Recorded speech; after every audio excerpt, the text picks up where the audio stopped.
There's only like a little stuff overlay. There it is. Hi, welcome back to Scion 2nd Edition. This is our episode 5 that we're playing. I am Daniel, the GM, and I'm gonna be running these wonderful people through some horrible obstacles today. I'll go through one by one and introduce our cast. Ian, why don't you go ahead and take it through? Hi, I'm Ian. I am playing Liam O'Sullivan, the newcomer who's just here he's really just here for the left hook. That's actually his real religion. Forget everything about this mythology. He's really here for the 1-2 punch. And also, by the way, you should catch me if you're interested in my Sunday night stream on this channel. We play Pathfinder, and it's a hoot. Crystal. I'm Crystal, and I'll be playing Astrid. I am obviously here every other weekend. And last weekend, I was left as collateral with the Mistress of Flesh. So this should be interesting. Mr. Smith. Hello, I'm Mr. Smith.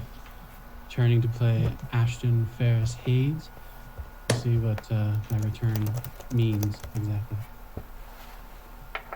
And last but not least, our special guest tonight, Chris, or Grecko, as I'm going to refer to him as. Yeah, and I'm playing Dirk Diggler, and we'll see how it goes. I love you so much. All right.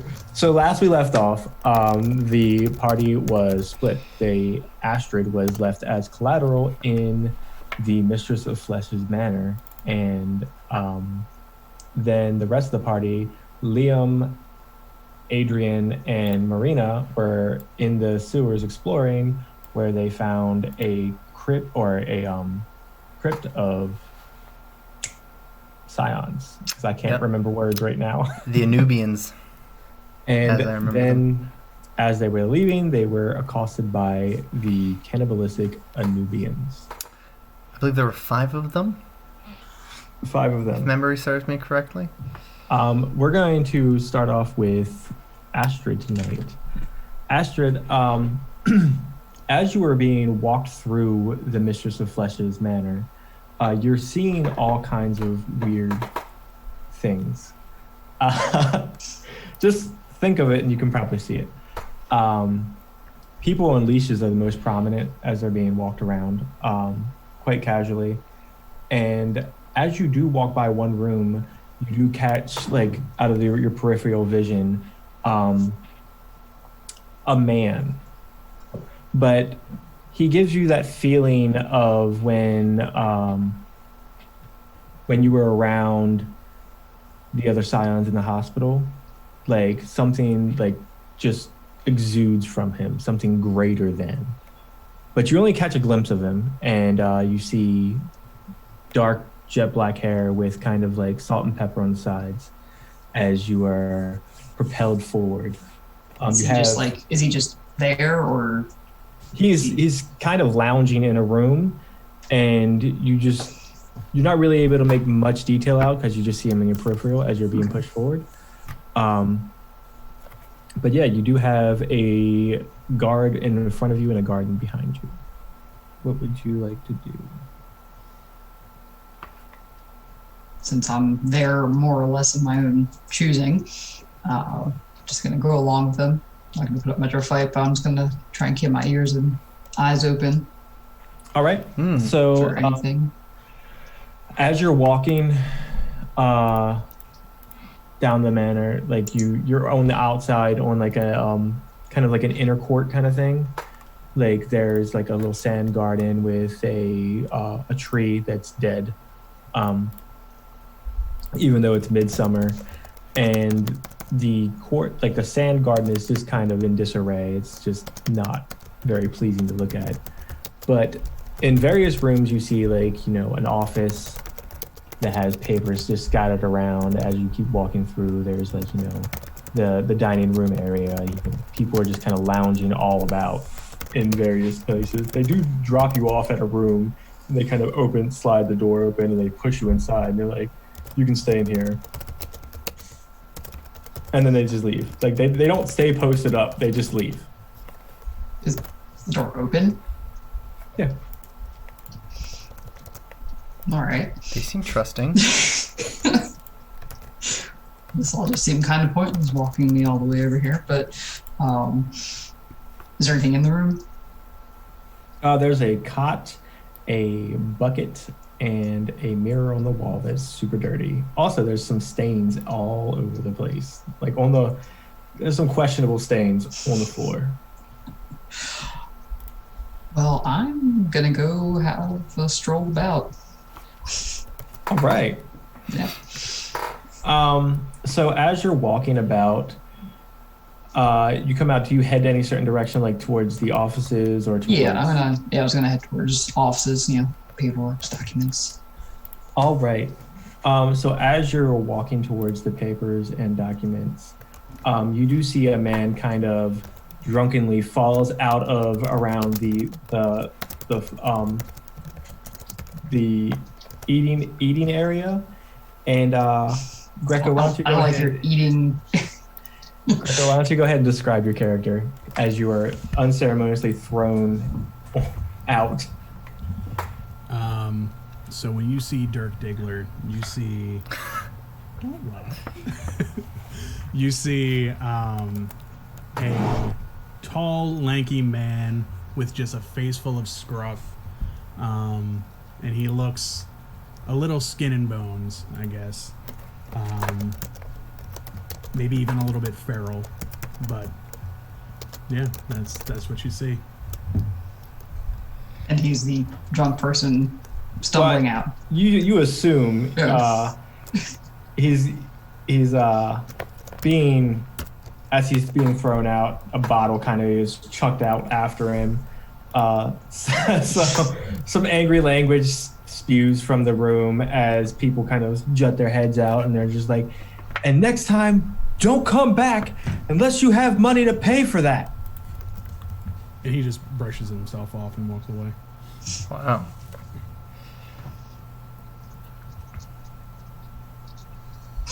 So, All right then. what do you do? Is he walking in the same direction that I was heading? You walking away from me? I'll walk towards you, or in your direction. Are you okay? Like, are you good? Yeah, I'm all right. And he scratches his head a little bit.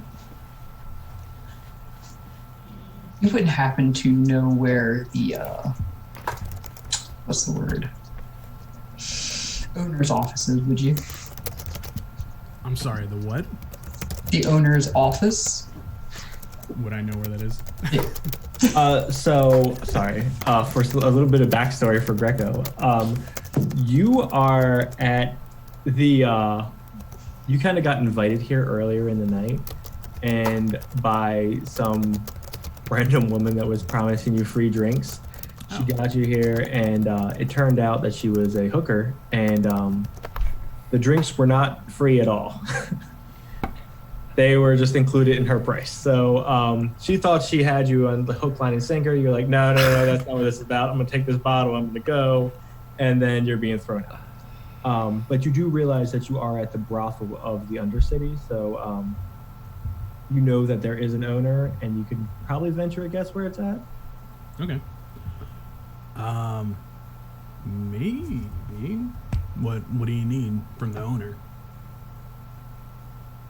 Just information that she may not be willing to give voluntarily. Okay. So what's in it for me? If I, help you.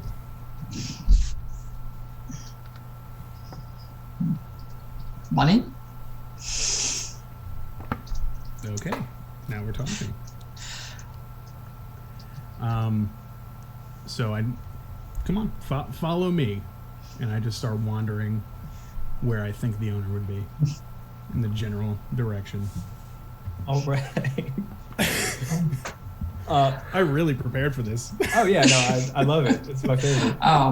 So while we're walking, I'm going to link arms with him and kind of assume the persona of being kind of drunk, just All right. to blend in, you know. I like it. Like we're just somewhere, so someone happens upon us. We just look like we don't know where we are. Yeah, makes sense. All right. So while that's going on, I'm going to flash back to the other half of the party to explain the absence of our other two. So, coming to Liam. Liam, you are being accosted by 5 Anubian cannibals. Yeah, we're right by the right by some mysterious pumps deep in the sewers. Correct. Right. Well, you're coming out right now because remember Marina shot them and they started exploding, and so you're on the run out. You're running through the crypt of the Scions, that long hallway where they grabbed the dagger at. Okay. Excellent. Yep. So as you guys kind of come to the standstill, the 3 of you versus the 5 of them, Marina pulls her gun up and she kind of like goes a little too gung-ho and she wasn't expecting the kickback and it hits her right in the chin. As it hits her in the chin, she kind of keels forward. Adrian goes to catch her. She knocks them both out, both down. Adrian's head catches the side of the wall, knocking her out. So now you have Marina knocked out on top of Adrian, who's also knocked out. Right. Well, Liam's gonna With draw 5 cannibals. Yeah, that's fine. I've got 5 bullets or more. Hey, I'll be fine. So I'm gonna draw my Orphan expensive the Orphan Maker, this engraved shiny pistol of mine, and yeah, I'm gonna just line up the sights on some cannibal heads. All right. See if they're made of cake, right? Everything's. What's the roll? It is going to be your dex plus firearms. All right. We're rolling it. Oh, don't fail me. 2 successes. All right. With 2 successes, you successfully blow the head off of one. And that puppy's loud. Right. You shot a hand cannon.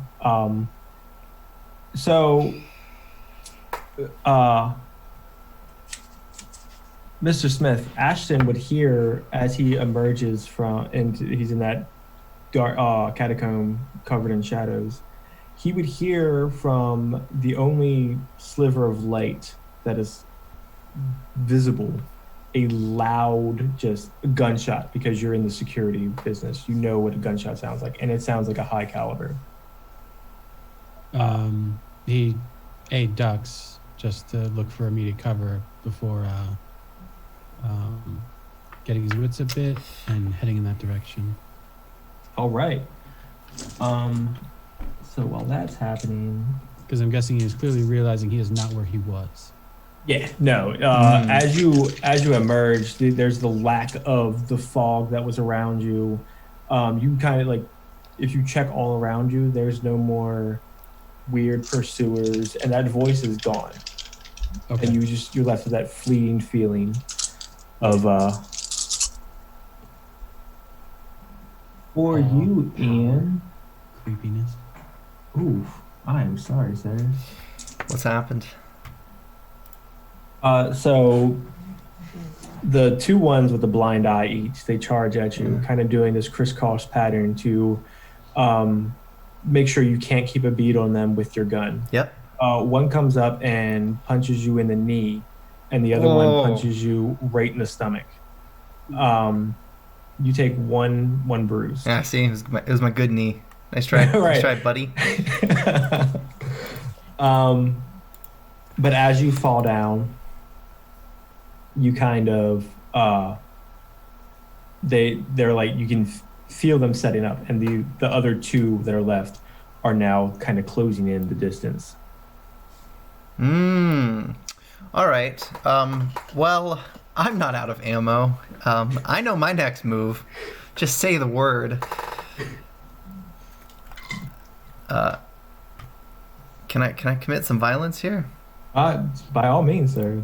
Violence. Pew pew. That's another 2 successes.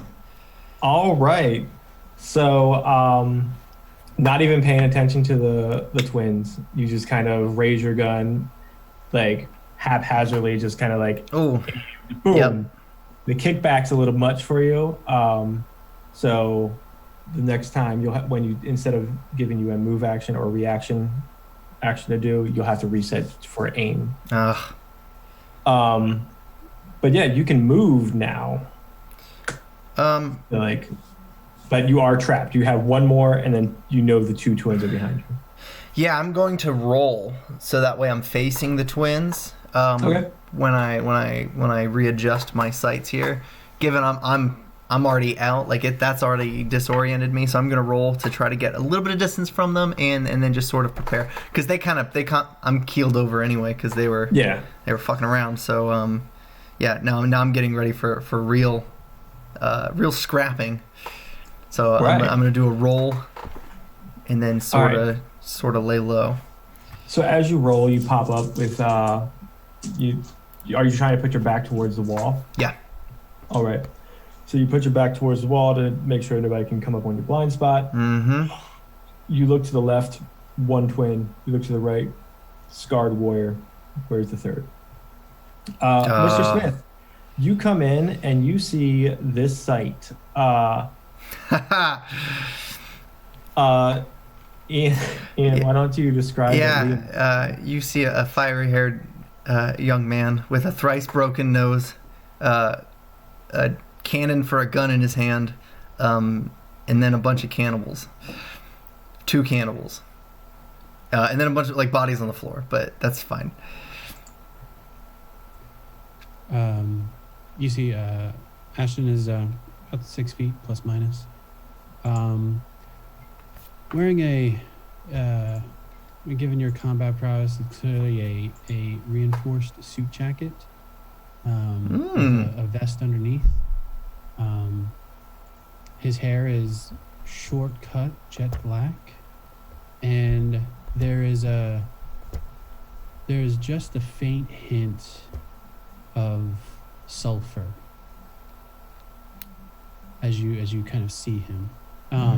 As he approaches, his hand reaches into his jacket, and it seems to be grabbing something, but as his hand comes out, nothing's in it until his arm begins to extend, and a gun sort of forms up his arm and begins to take shape in his hand as he points it down at the group.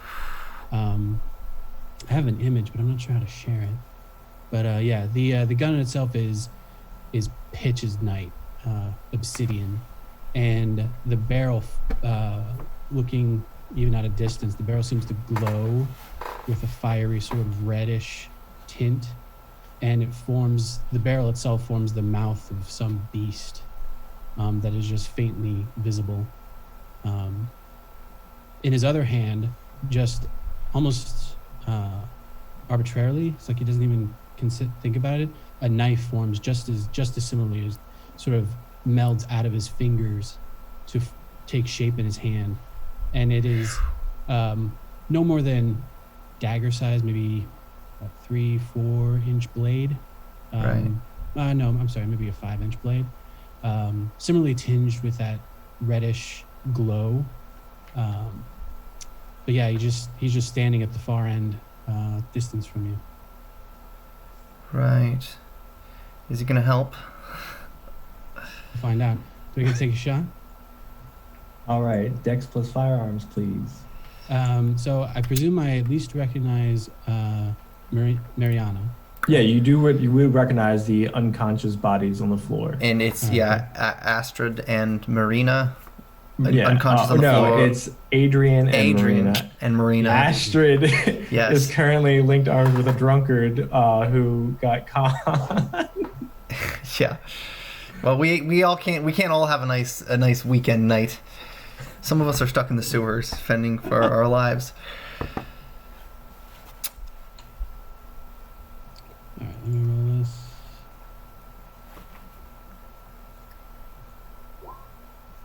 Whew. Phew. My Yeah. that'll right. do. As he pulls the trigger, the gun flares, and that sulfur scent just kind of emanates across the entire area. As his arm, the flesh on his arm seems to pulse as the force of the bullet rides up the cannon, shooting straight out before it impacts against the creature, doing I don't know what. Daniel, what does it do? So as the bullet kind of collides, it hits him center mass, but it doesn't, like, you've seen bullet holes before. There's usually like an exit wound and it comes out and it hits something else.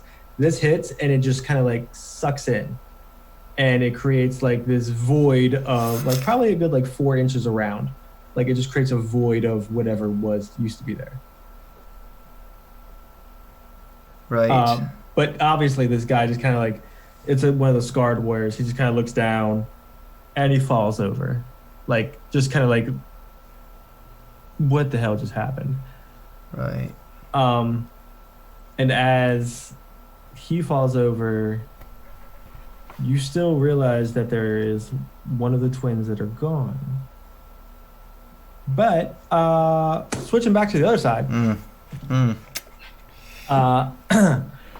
So Astrid and Dirk, you are walking arm in arm through the manor. A few of the guards kind of posted up outside the doors just kind of give you a lingering look.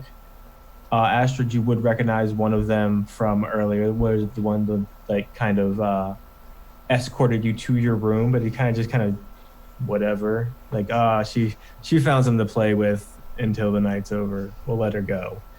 My plan worked. As you walk out or are walking down, the man that you had saw in your peripherals with the salt and pepper sides of his head, he kind of walks out and he sees you linked arms with Dirk here, and he is towering. He is 7'6", jacked. Like, he's got a beard on him that it just doesn't quit, and he's got those high sharp cheekbones and like that steely gray gaze that kind of like stares down at the both of you, and that baritone voice. What are you doing with my daughter? And he's looking directly at you, Dirk. And I unlink my arm. And I'm looking at her. What am I doing with your daughter? What? Your daughter? All I right. just start to kind of scoot back a little bit. I think you'd be confused with somebody else. I'm not confused, Astrid. You are my daughter, and I left you here so many years ago. Now tell me, where did you find the drunkard?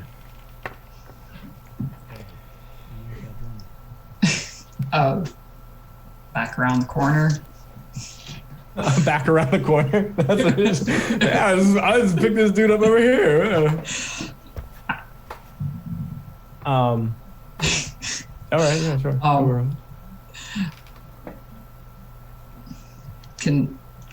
I'm just like completely confused because as far as I know, my father's somewhere in the city and I haven't seen him since I was 16, so. Right. Like seeing that confused look upon your face, he'll just kind of nod. He's like, I understand how this may be shocking for you, but you must listen to me, Astrid. You must leave here as soon as you can. Don't dally around. You have to leave. It is dangerous here.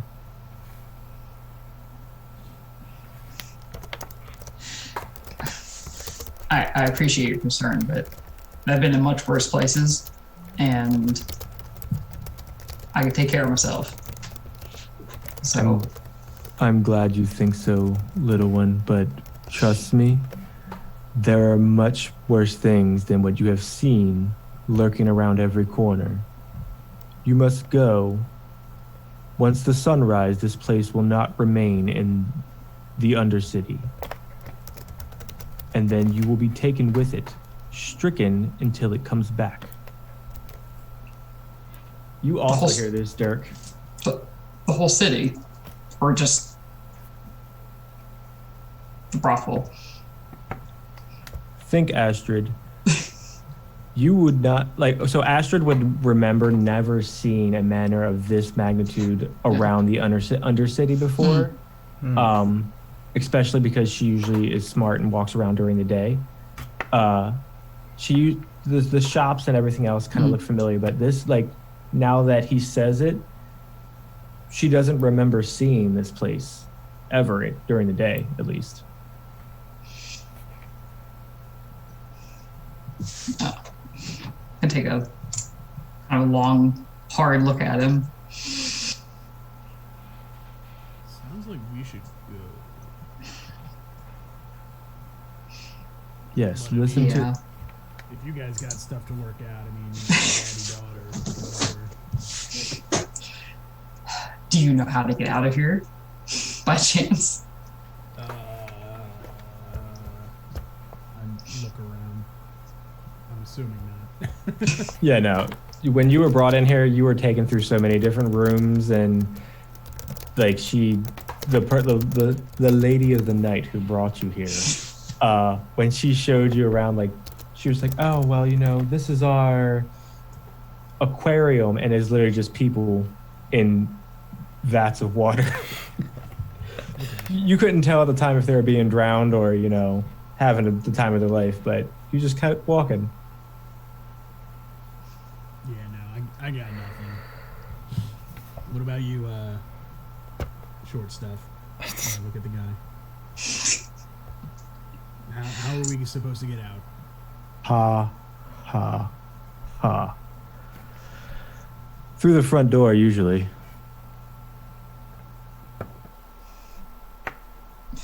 Well, I did not come in through the front door, so I'm not sure where that is. Since apparently I'm your daughter. Any chance you'll give me some direction? Whenever you walked through the... it's just... With him here, it's harder. He just kind of reaches in his, inside jacket pocket and rifles around, and he hands you something. He cups your hand in both of these monstrous hands. I'm talking huge. He could palm your head and still have room to spare. And he leaves something in it, and he just kind of folds your hand up in it. He's like, you'll understand later. It's like, but remember how at ease you felt when you walked through the Celtic burrows. That was because my watch was always on you. It's like, now I must go before I arouse suspicion. Don't let the Mistress of Flesh catch you. And please, just escape. And he'll turn and he'll walk. And as he walks back past the door, it's almost as when he leaves your presence, you didn't realize it at first, but things just start to move again. The guard that was behind you that had kind of motioned you and Dirk along, he kind of looks over towards you too. And you didn't realize it, but everything was perfectly still. But now it's back in motion as he walks away and is joined by a gaggle of females. Maybe I am that drunk. I'm look down whatever it is he put in my hand. It is a cloth. It's like a I don't know the word for it, like tapestry cloth. Hmm. And if you were to open it up, it just has like a very ornate half mask carved onto or drawn onto it. So it's a drawing. Yeah, it's a, like, but Okay. it's like it looks old and tattered, pretty Yeah. much. Okay.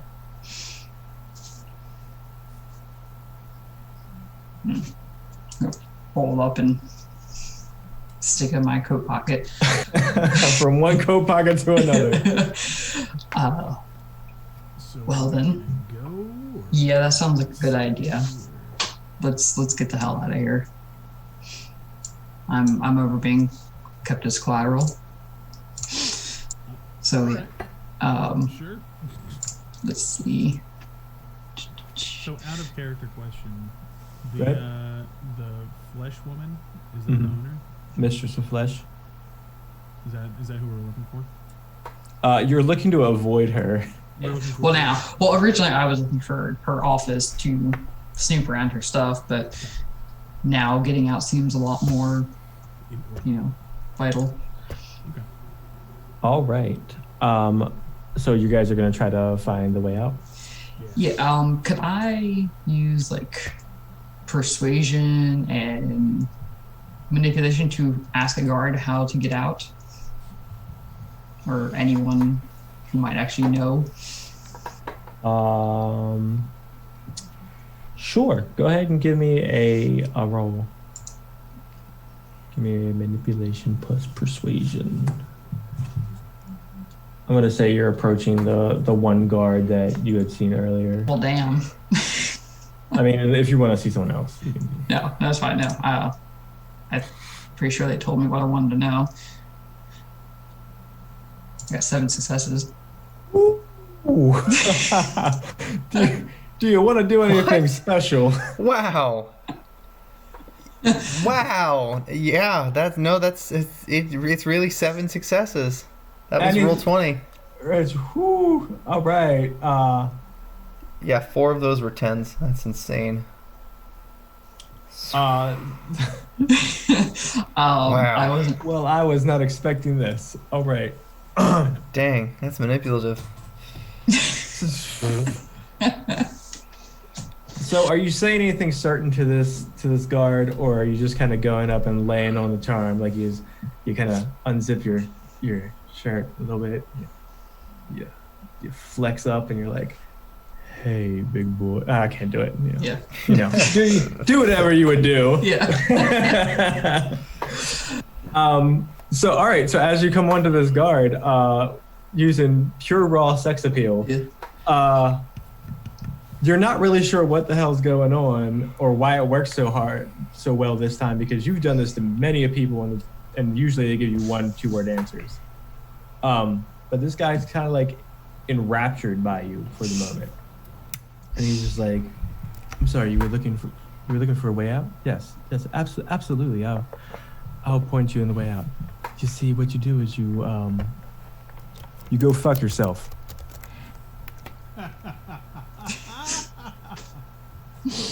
And he posts up, and he'll point to the desk, and he's like, "There's a start." Say point to a desk. You remember that the office you would walk by earlier with the papers everywhere? Mm-hmm. He was like, "There's a start."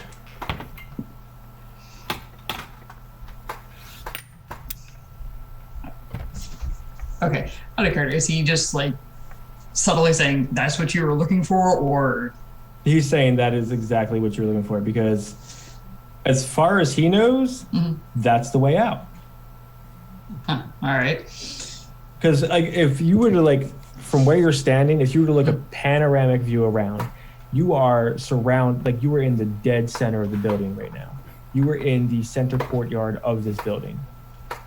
So, the way he knows to get out is through that door.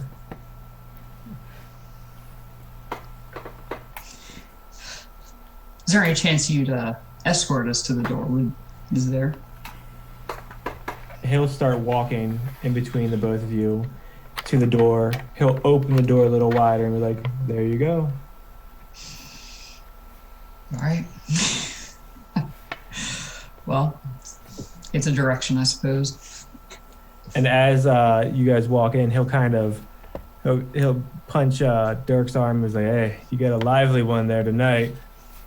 Make sure you use her well." And I kind of walk back over to the to his post, completely forgetting that he walked you to your room earlier.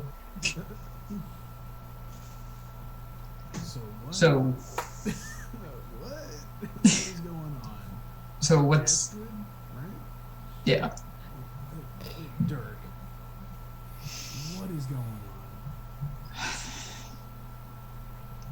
I know about as much as you do from what you've just seen, and slightly more, but what I know extra is irrelevant at the moment. But I'd say we just continue trying to get out of here. Is there another door in this room that we're in? There's 2 doors. There's 3 desks, each with a bit of paper, like kind of strewn about, and there's 3 doors. I mean, 2 doors. 3, including the one you just walked in.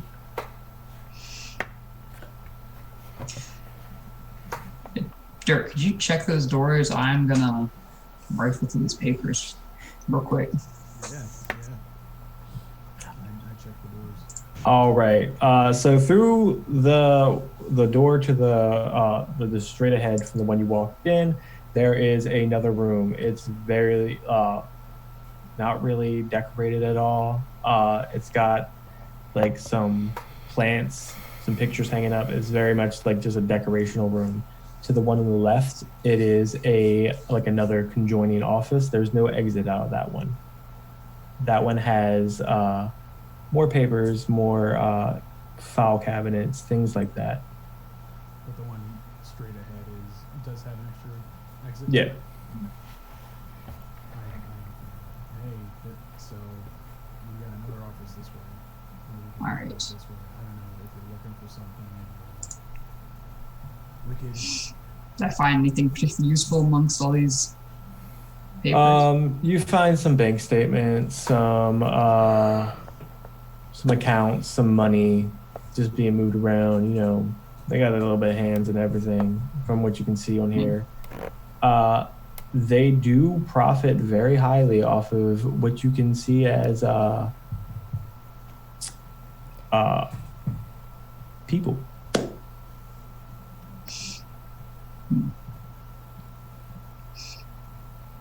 So nothing super relevant to what we're... No, like map to lead you to the exit. So. No. I didn't mean like that, like regarding, all the craziness that's going on. Like, Oh, yeah. not on relevant to that. not on this desk. No. But maybe on the next one. But if you're gonna go check that one out, you have to wait until after we flash back to our other part. Yeah. All right. So, Mr. Smith and Liam. Yeah. Back to you guys. Last we left off, Liam had, or Mr. Smith had literally voided a hole in somebody's chest. And there was two twins, and now there's just one. So, I think we left off with Liam. What are you doing? Yeah. Is there one still? Yeah, the one, he's a few yards away from you, and he's not staying still. He's kind of jumping back and forth to try and keep you from getting a bead on him, because there's no like way to take cover in this hallway. Is he moving towards me? No, now that Mr. Smith has joined the fray, he's kind of like stepping back. All right. I'm being showed up. He's obviously got the better gun, so I'm gonna put my weapon away. We're going the old fists. I'm getting up and walking towards him. All right. See if he'll engage. Just gonna punch a cannibal. Yeah, I can't shoot a moving target, but I can punch a moving target. I mean, you could attempt to shoot a moving target. Nah, it's nope. All right. No. So, you're trying to square up with a cannibal. Yeah. Are you just running directly at him? Yep. Or, all right. Give me your. All right, I'm gonna make you make 2 rolls. All right. First roll is gonna be your athletics plus dexterity, Done. and then second roll is gonna be your close combat plus might. And Tree. You can add your specialties to those. Close combat. How does adding specialties work? It's just an extra dice. Oh, sweet. 3 successes on moving up, by the way. All right. So as he's hopping back and forth, you got a lock. He in a weird kind of pattern. You get it, and you can trace him as you're running up. Perfect. And I only got 1 success, so for the All right, actual that's close combat. That's all you needed. Ooh, So, all right. Did you want to describe how you're running up and attacking him? I'm just gonna slug him. I'm just there's not a lot to it. Yeah, All right. So you just run up, just you kind of boom, get the just one. pattern, and he's just haymaker him right in Yep. the face. All right. Let's see if he takes any damage. Oof. He better. Oof. So as your fist hits his face, he just kind of like. Usually, you're used to like with that much force with the run and everything. Yep. His head would snap back, and you're used to that. Yep. You're used to that just being an it. His head just kind of sticks there. And Oh. as you move your hand back, there's blood, but it's not from him. It's from your hand. You brained him, but it had no effect. I just rolled 3 10s. by the way, so Oh. that's why. Right. So he's not too happy. Mr. Smith, what is your defense, by the way? Actually, I won't make you have a defense roll. Give me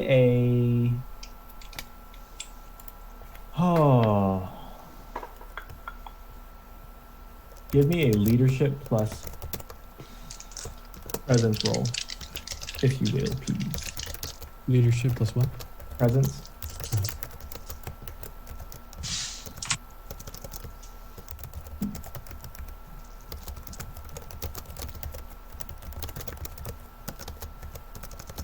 Oof, nothing. All right.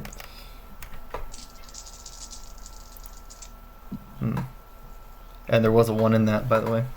Oh, no, If that's no, pertinent. no. Oh, you got a 1? It All looks right. to be that. That's fine. It's fine. It's fine. Oh, by the way, you guys have accrued like 4 momentum by now. Oh, look at that. All right. So, Mr. Smith, you didn't realize, but something is behind you, and you only realize too late as it sinks its teeth directly into your neck.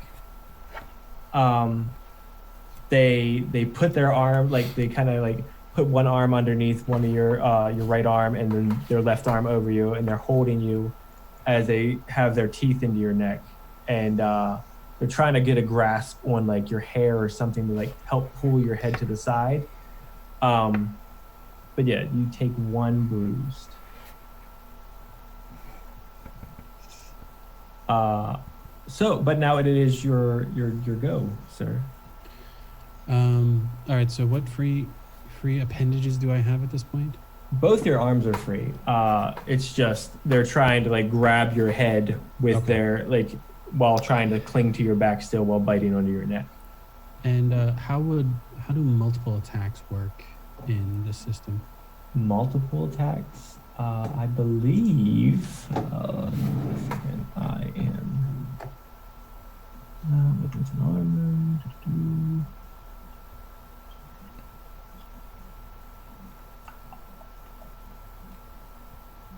Ooh. It would be considered a complicated action. So pretty much we would decide together what actions you like, what attacks you're using and how they would fall under one roll, so we can just make one roll to resolve it all. Copy. So what he plans on doing is taking Scythe, the dagger, and jamming it into his opponent's leg, and then subsequently following that up with just raising the Reaper, the gun, up and shooting the opponent straight in the head. All right.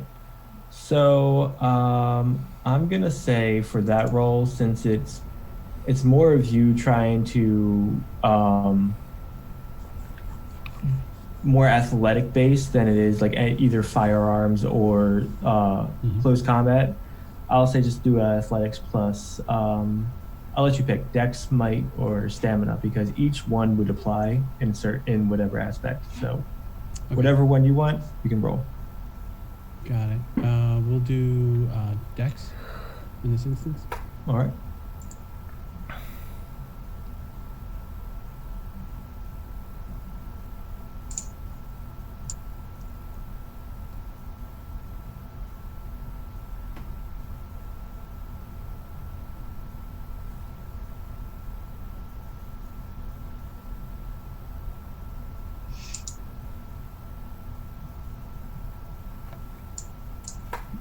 Nothing. Oof. Ooh. Ooh, that was rough too. Oof. Any All ones? right. That was an utter fail. Yeah, so one on the first one and 3 ones on the second one. By the way, I don't know how those factor in, but that's a lot. It's terrifying. How does momentum work? So momentum usually is to enhance roll, or we can do it. You have 6 momentum between your last 2 rolls. I will let you use 4 momentum and re-roll that roll. I'm down with that. It couldn't get any worse. If you roll a 1, you might blow your fingers off. So That's fair. Oh, come on. No ones though. No ones, huh? No ones. that's all that matters. Yeah, Gee. truly. The 2 fingerless members in this party. All right, so pretty much as you go to stab back with Scythe, you can feel the person on your back kind of shift their weight just enough to where it like kind of grazes past their hip, and then as you reach back to like cock back the hammer or just to pull the trigger, it roars to life like it did before, except this time all you hear is crumbling rock, but the body is still biting you. So you didn't quite make it, and you're also partially deaf in your what hand are you holding the gun in? It'd be his right. Yeah, so you got some ear problems going on right now. So let's see. Sorry, Ian. Yeah. What's your defense? Yeah, I'm thinking it's time to go back to the bullets. All right.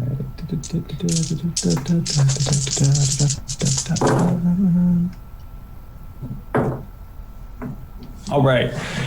So, as you cock your hand back, you realize you're bleeding. He's not. Yeah. Damn near He shattered the thing. He kind of like dives for your waist. He grabs you right around the middle and takes you to the ground. Ooh. You don't take any damage from the fall or anything, but you are grappled. Right. So, what do you want to do?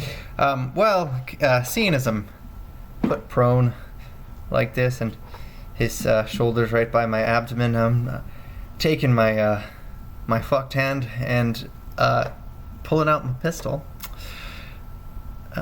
and see about taking a shot to his heart. Just. All right.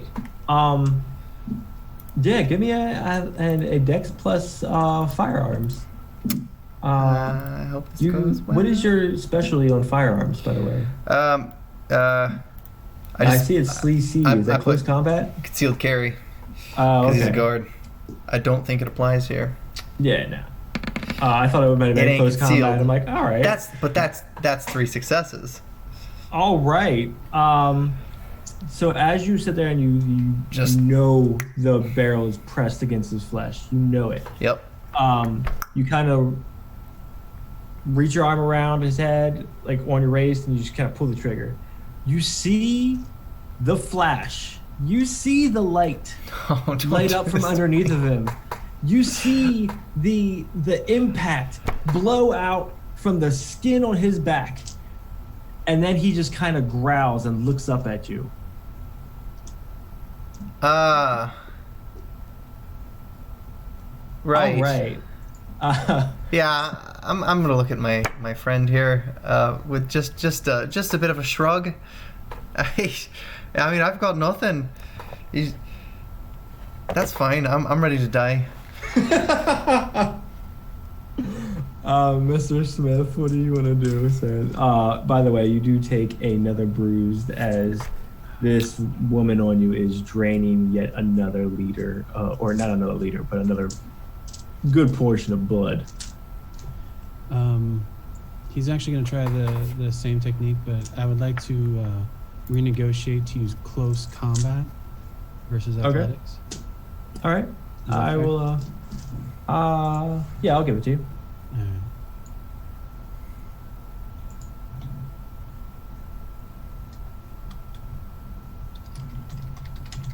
Oh, let's hope for the best. Hey. Yeah.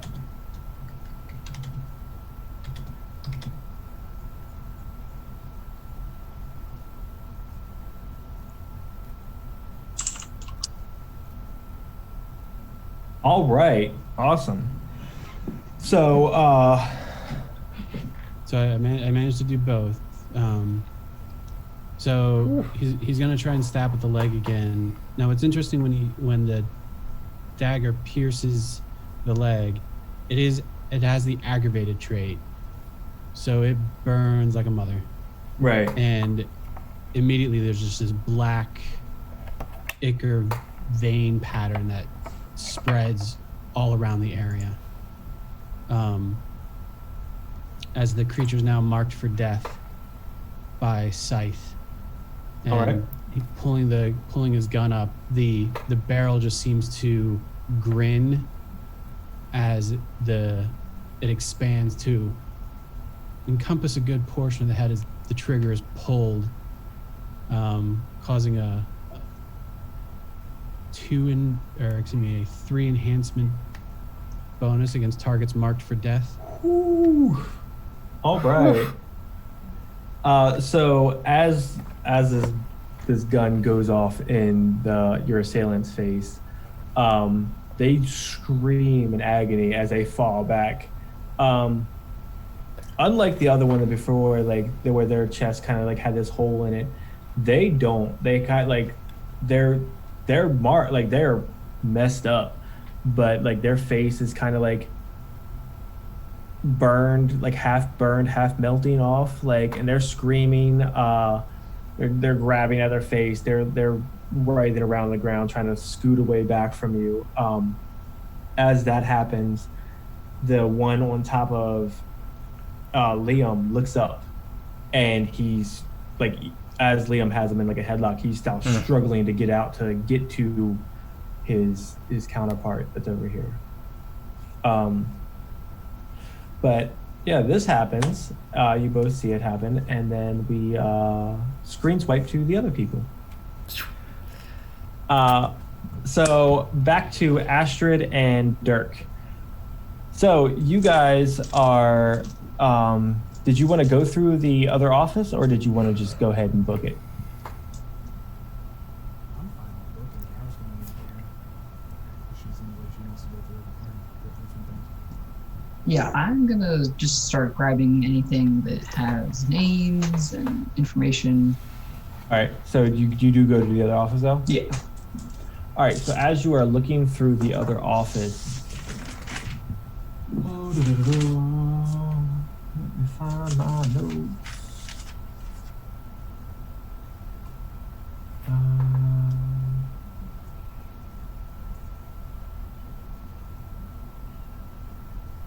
So you do find a few more bank statements and things like that. It does have names on it this time of different families that have been given money. You're not really sure for what for, everything. And then you do see a few statements or bill statements made from Deadless Enterprises that were all paid to the order of M.O.F for quite a bit of money. Like a couple $1 million. Go ahead and fold those up, put them in my back pocket. All right. And yeah, I think that's sufficient for now. And yeah, I think we'll head out towards the other door. Yeah. So as you guys get to the other door, this one has 3 doors. There's a door on each wall.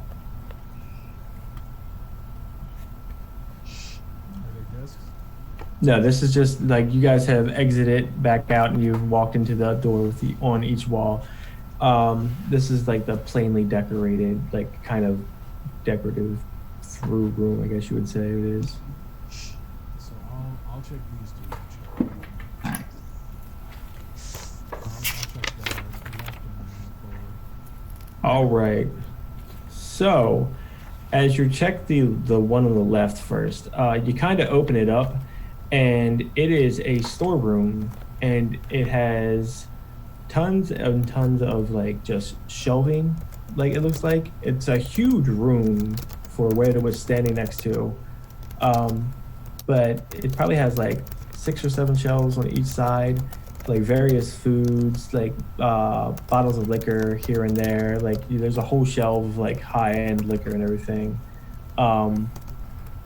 Just this is definitely where they keep their stock of stuff to keep their higher end guests fed.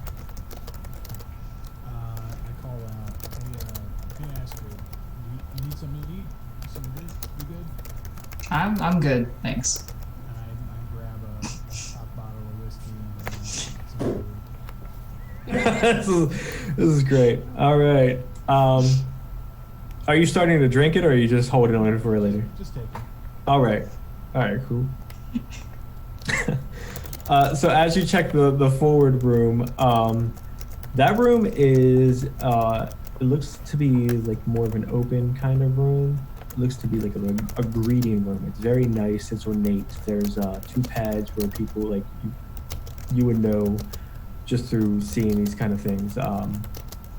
Like these are where 2 people greet each other for the first time. So business transactions probably take place here. It's very just ornate. So probably towards the left. Probably. Astrid, on the other hand, as you walk in, you open a door to find cages of people.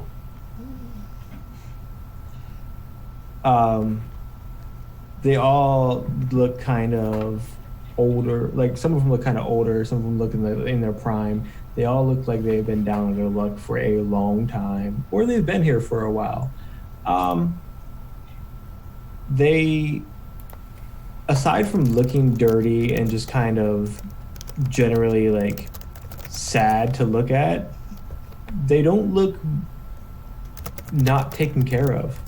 Like they all are kind of like have some weight on them. They're not skinny. There's like they look like they're like being mistreated other than being kept in a cage. But Yeah. Are these like normal cages, or are they like the like? Oh no, these are very normal cages. They're not like the ones you saw in the other place. Okay. Do I see any way to unlock said cages? So there is like you can try picking the lock. You could try like you just see the general inside of the room. Do you want to explore the room?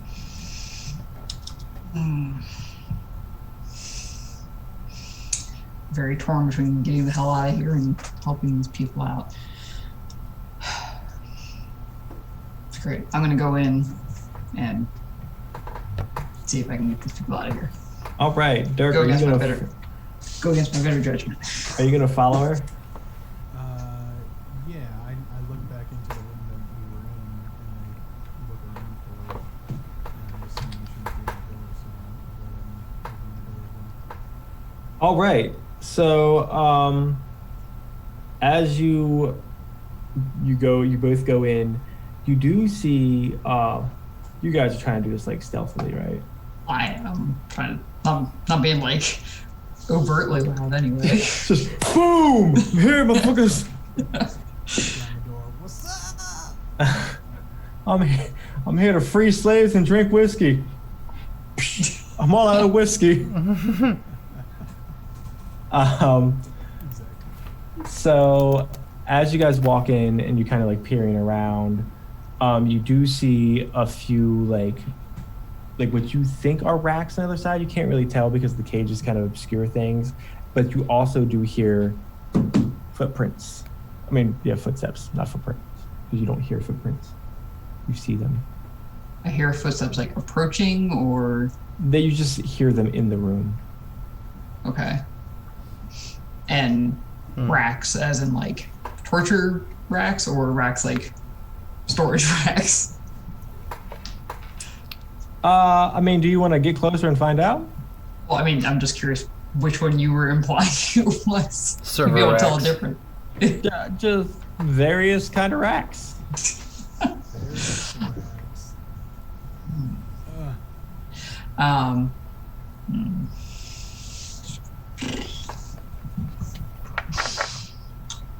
I'm gonna try and peek around a little bit. All right. So, are you doing anything special, Dirk?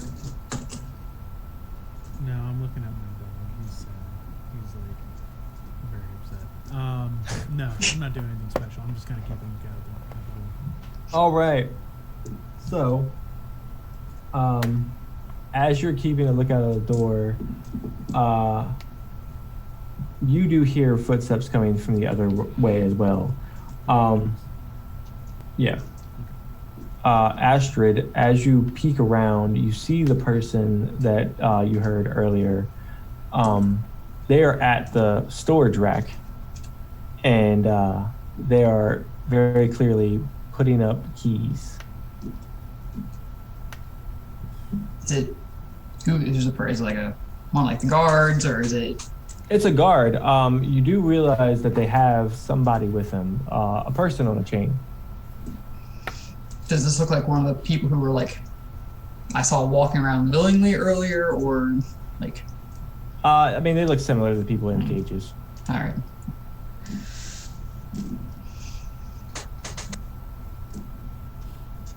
Is the room darkish? Or... From where you're at, where you're standing, the light is kind of dimmer, Okay. or dim. I go in completely and I close the door behind me, and I kind of feel like or some sort of clicking noise to get Astrid's attention. All right. I'll step back from where I was peeking and look over to him. And I crouch, I get myself down, I try to make myself small and move into the dark. All right. So as you do that, somebody walks through the door. I need you both to give me subterfuge plus dex rolls. So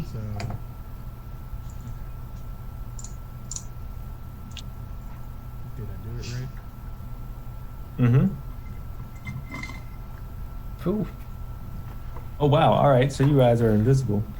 Wow. Just Well done. The ghost. Just like up against the bars. right.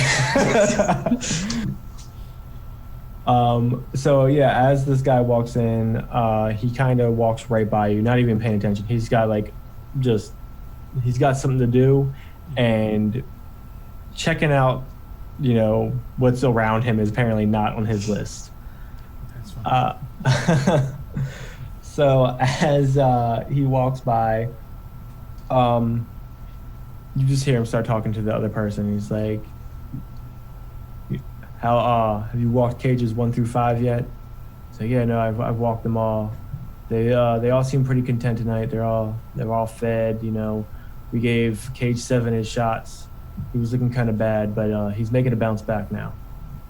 He's like, okay, that's good. You know, mistress will be pleased as long as her pets are well taken care of. Did you give them their favorite toys? It's like, oh yeah, no, I did. But you know how they get when they're left with toys in their cage. They all tear them apart trying to get whatever everybody else has. So they're all back in the cage. Like, okay, all right, let's get out of here. I hate this fucking room. And they just kind of walk out, and as you're walking out, the one person on a leash, they kind of like yanking them, and they make eye contact with both of you as they're being yanked along, and they're about to say something. Like, you can see it in their face. They're about to say something. They're about to snitch. Like, you see people like this before. You know a snitch when you see one, and this is a snitch. This motherfucker, they ratted out the person cheating on them in the math class. That's what they did. Can I use my knack for a warning to sense the presence of danger before it emerges? I mean, sure. I mean, to like, if he's gonna snitch us, are they gonna turn around, just attack or? Crystal. Yes, they will turn around. Okay, so never mind then. Never mind. But so I mean, you don't have to waste your knack roll. As they are, like, he's about to say something, the person with his leash kind of yanks him on. Come on. And the words are just stolen as the collar gets tighter around his neck, and he's pulled through the door. What do you all want to do? Once the door closes, I kind of like. What's up? So we should get out of here, right? Yeah, I'm rethinking my set them free thing. I'm starting to feel like maybe they're not too mad about being here. So let's give it a couple minutes and then head out. Yeah, good call. So you guys good to leave? Yeah, wait a few minutes. All right. As you poke your head out the door, the area is very much empty. So you guys would go to leave and go to the meeting area, I suppose. Yeah. All right. So as you walk in through that door,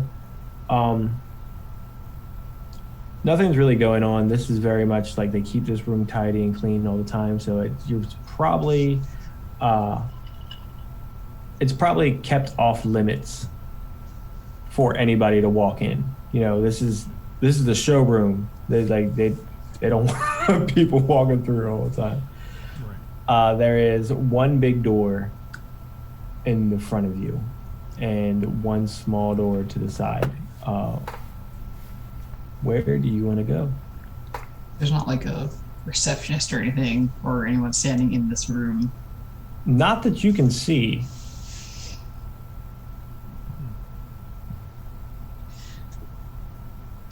Well, I'm just gonna go for the obvious one and head for the front door, How do you know which is the front door? or the big door. Oh, you're going through the big door. I was gonna go to the small door. Choices. Well, I will go to the small door either way and just not notice. That she's All right. So who's opening their door first? Oh, good question. Let him go first, just in case. All right. So, as you open your door, Grecko, you see what seems to be like a holding room, I guess you would say. Like, this is where they would hold, like, somebody, the main person holding the meeting would wait until their guests have arrived. Then they would come out making their entrance. So there's like a couch, there's a vanity. Yeah.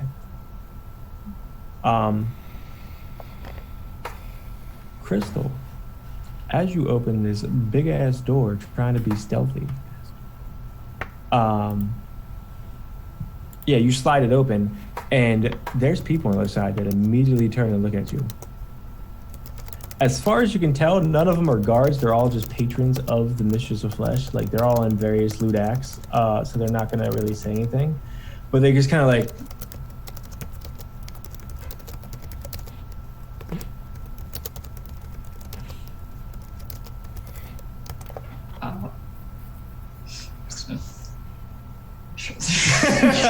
door again.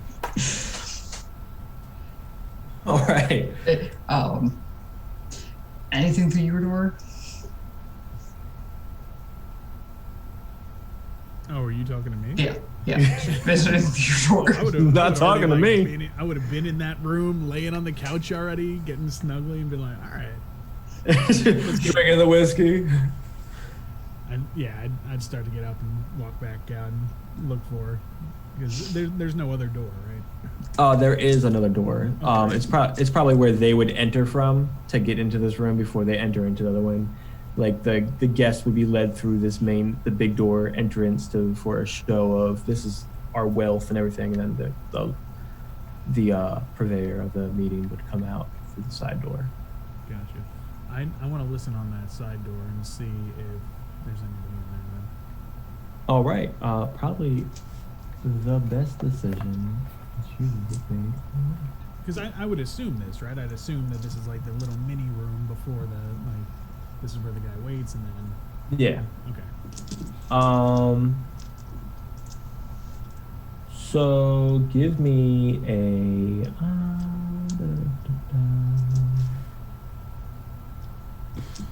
I don't even know what roll we do.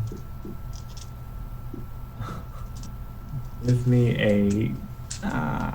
a survival plus Perfect. cunning. Survival plus. Cunning, yeah. Well, semi-perfect. Let's see. Yeah, Oh.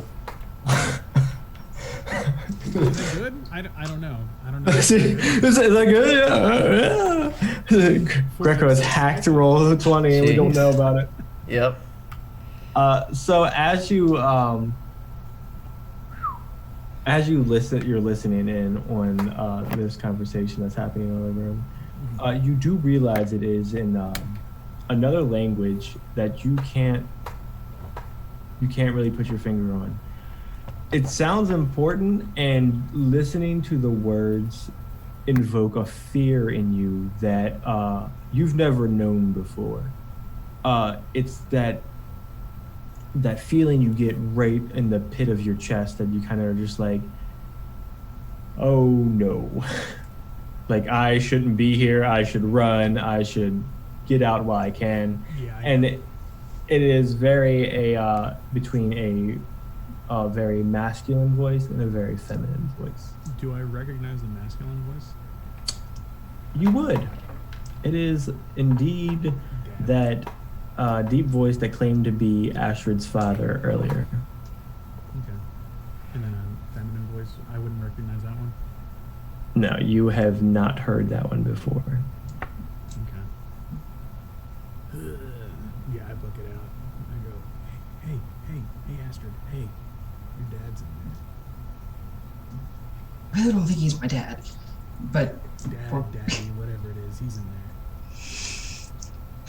there. well, And I look into the room and see all these people. Hey. yeah.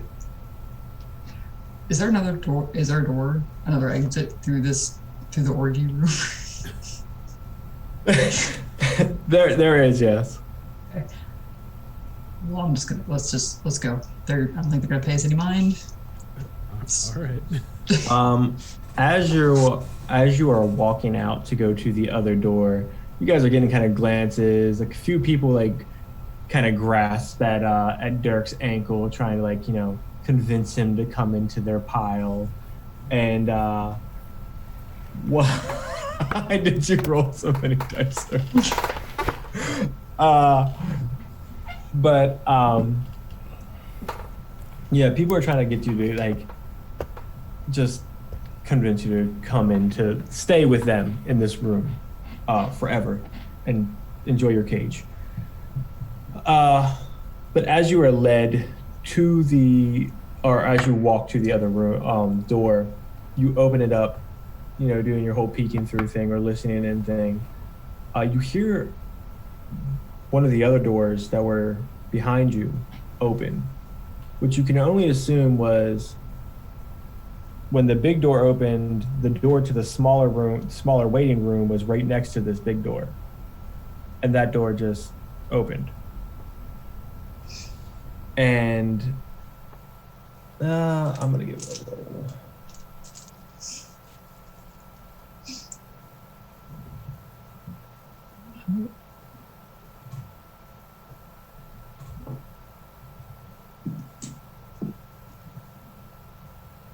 Yeah, they see you.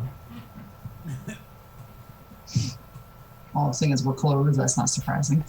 Right. And so it's a man and a woman. Yep. Astrid, as you turn around, you would notice this woman to be the mistress of flesh. Although when you look behind you, you remember her having 9 fluffy foxtails, right? Yeah. She does not now. Now she has none.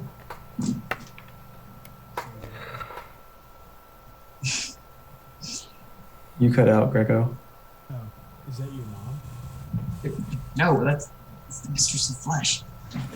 You do hear her yell as she screams, "What are you doing from your room?" We should go. I'm just gonna go into the nearest door and kind of Yeah. keep going. Your dad is kind of just, oh, fuck. But screen swipe back to the other side. Right, so Liam, you have just seen your friend Ash over here blow a hole in, or what you thought should be a blowhole in someone's face, but melted half of this person's face off. And Right. the twin on you right now is grappling, desperately trying to get off of you and up. What would you like to do? Yeah, well, what I'm going to do is I'm going to take, see my legs, they're flat. I'm going to take them and wrap them around him. All right. And then with a twist of the shoulders, I'm going to pivot. So he's the one on the floor, I'm the one up. All right. And I'm going to break his fucking neck. All right. Break that fucking neck. You want might and close combat? Yes, sir. I would love that. Yeah. If you Crack want. them I vertebrae. just want to... So, that's 3. All right. Yeah, so I'm gonna say you pivot, you throw him over there. Do you do anything fancy when you're gonna break his neck? No, I don't do fancy. I just... Straight to Yep. the point. Uh-huh. As you wrap your arm around his, to go in to sever the vertebra, you would hear the being, or whatever this is, hiss something. And as he's hissing something, you hear the other one kind of quiet down. But then quickly Ooh. you end the sentence. A wail of pain escapes from the one that got their face blown off, but it's not the same pain that you had heard before. This is a pain of loss. Ooh. Let's see.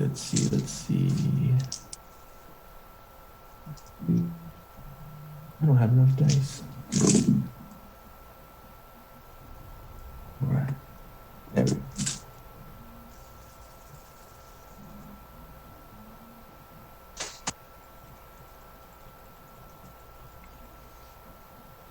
All right, so as this screech of pain happens,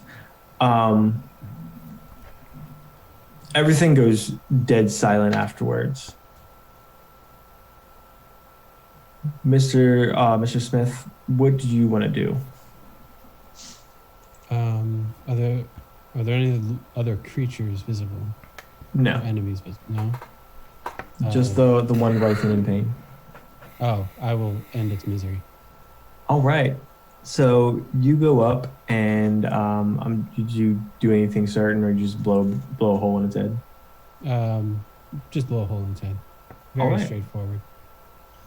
Yep. Just you put the barrel of the gun to the forehead and you squeeze the trigger.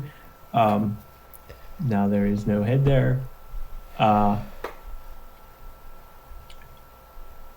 You guys, what do you do after that? I'm gonna get up. Ashton will stand up and look over at the person he doesn't know. Yeah, Liam's gonna stand up and look at the person he doesn't know. Pick up his gun. I'm just gonna shrug. I genuinely don't know who this person is, where they came from. What But- happened to those two? Pardon? Looking over at Mariana and Adrian. Right. Those are my friends. I'm Yeah, actually gonna go mine down too. over to them. Right. Well, help me then. I'm gonna pick one up. That's first. Who are you?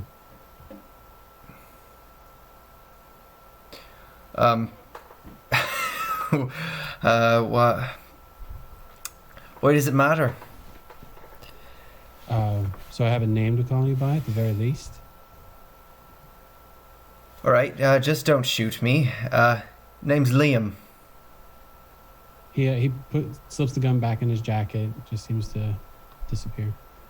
I gotta get one of those. Name's Ashton. Nice to meet you. Nice to meet you too. Where are we? The Undercity. Well, under the Undercity. Okay, that really actually doesn't help me at all. Where the fuck are we? We're in the sewers. I don't know what else to tell you. Sewers of where? Eden, where are you from? This is Eden? Yeah, out of character. I'm not wrong, right? No, it is. It's just where Mr. Smith came from. It was very far from. All right, okay, that's fine. I'll roll that. But just to clarify it for you, give you the full scope of what you're seeing now, Mr. Smith. There are various, at every 5 to 6 foot intervals, it looks like bodies are trying to press themselves out of the concrete. And some are joyful, some are happy, some are sad. And they look like, from what you can tell, as far as like statues, they look like, every ethnicity and every, bone structure, everything that you can imagine. And quick reminder from when Ashton parted ways, it was Atlantis that was arriving, right? Yes. Okay. Got it. So, sorry, I'm going to drag this conversation out a little bit longer here. Liam, right? Yep. Where's Atlantis? Is that a general curiosity? Look, if you're attempting humor, it's not the time. You're absolutely right. It is not the time for humor. Where's Atlantis?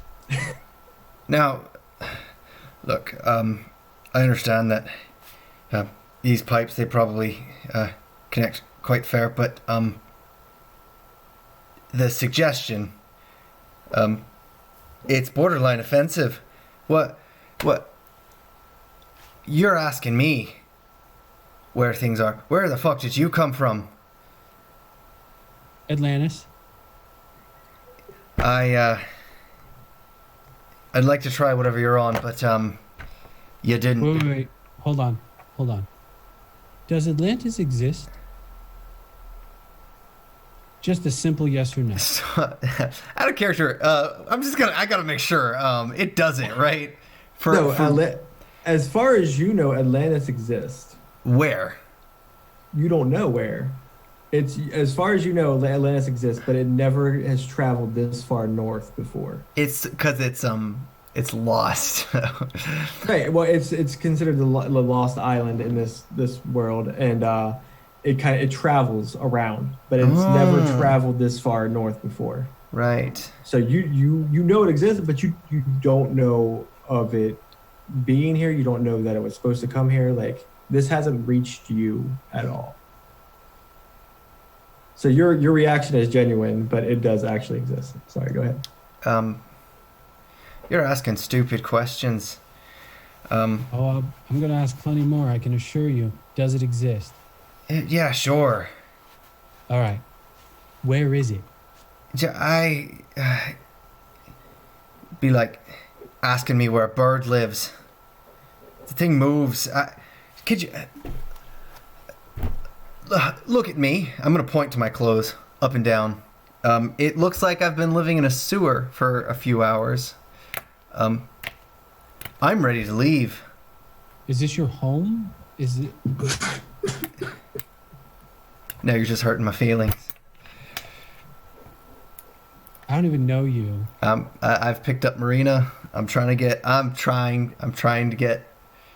gonna try to get Adrian as well. But it's not working. Ashton will go pick up Adrian. Right. Yeah, that was the guilt trip I was going for. Where the fuck are we? And how did these two get here? Yeah, you really can't be baffled. You're the one confusing the shite out of me. Where? Are we in Ireland? I'll just start rubbing my temples a little bit. My bloody knuckle. Don't drop her. Oh. Before you came here, where were you? Atlantis. Now, Well, I'm gonna peek over in the hallway. I was on the docks going to Atlantis. Right.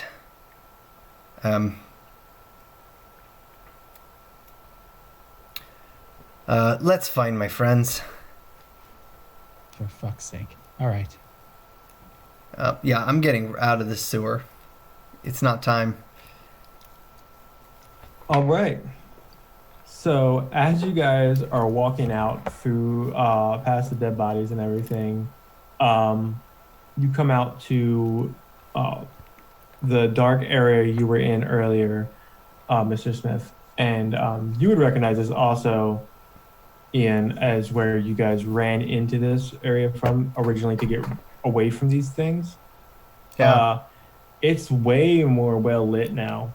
Like, you're not really sure what happened, but you can see pretty decently far. It's all catacombs. Like, you guys are currently walking on skulls and bone. Woo. Feels like home. This is awesome. Do you know how to get out of here? Yeah, I do. Big steps. Let's go. It's a bit crunchy. They don't care. They're bones. Liam's a quiet type, so he'll let the crunching do the talking and navigate All back right. up. I trust that I So- can retrace my steps. Mm-hmm. I Oh sure well, hope. so you tried because you took a ride down Ship River for a while. To That's get here.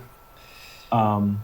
But in your effort to retrace your steps, you do come to a fork in the proverbial road. Do you guys take the left or the right?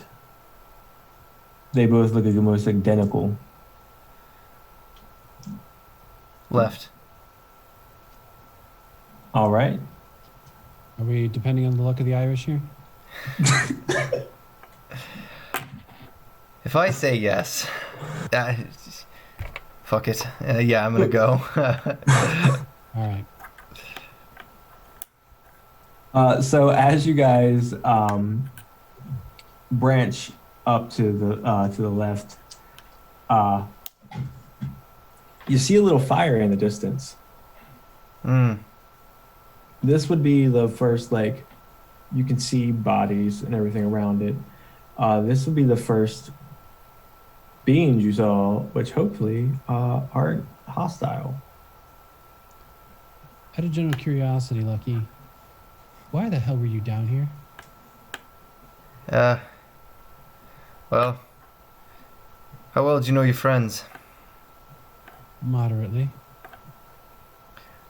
Did they want to get into trouble and decided to come here to do it? Sure did. And you followed along?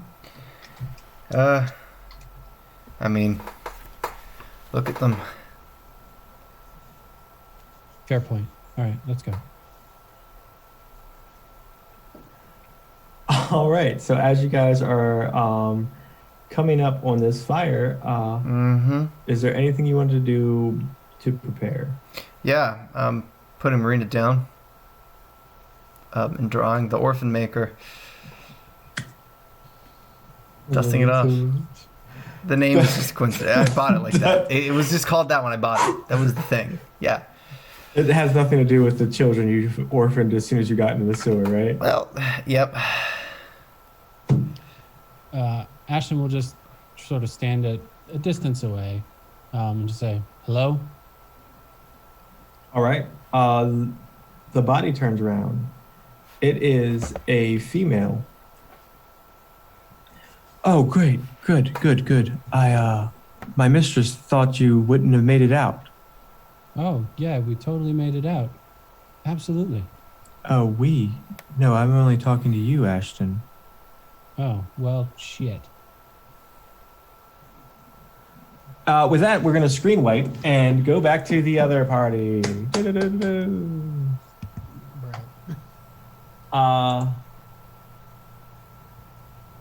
So as you guys are now being chased.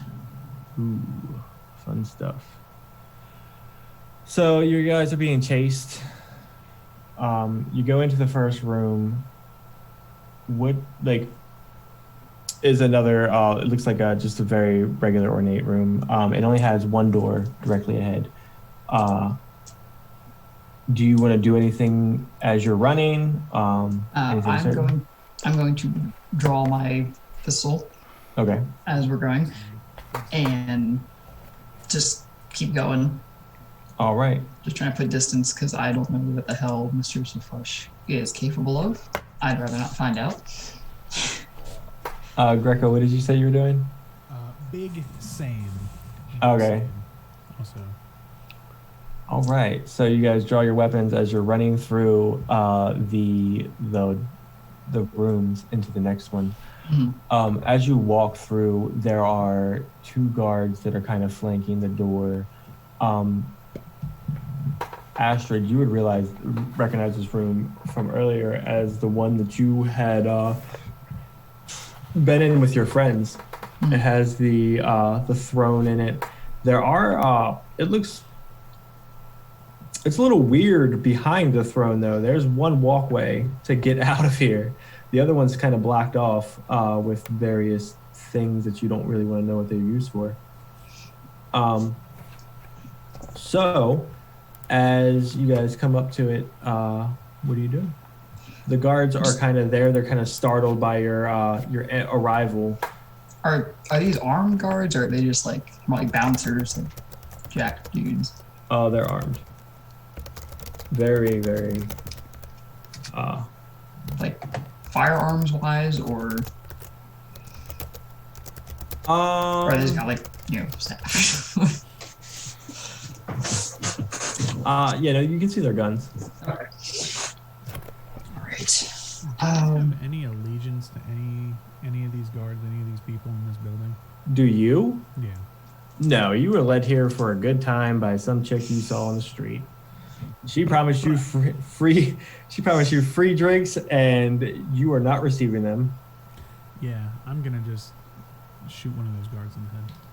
All right, I love it. Give me a firearms plus dex. Yeah, we're not gonna, because I don't care. We ain't playing around today. 2 successes.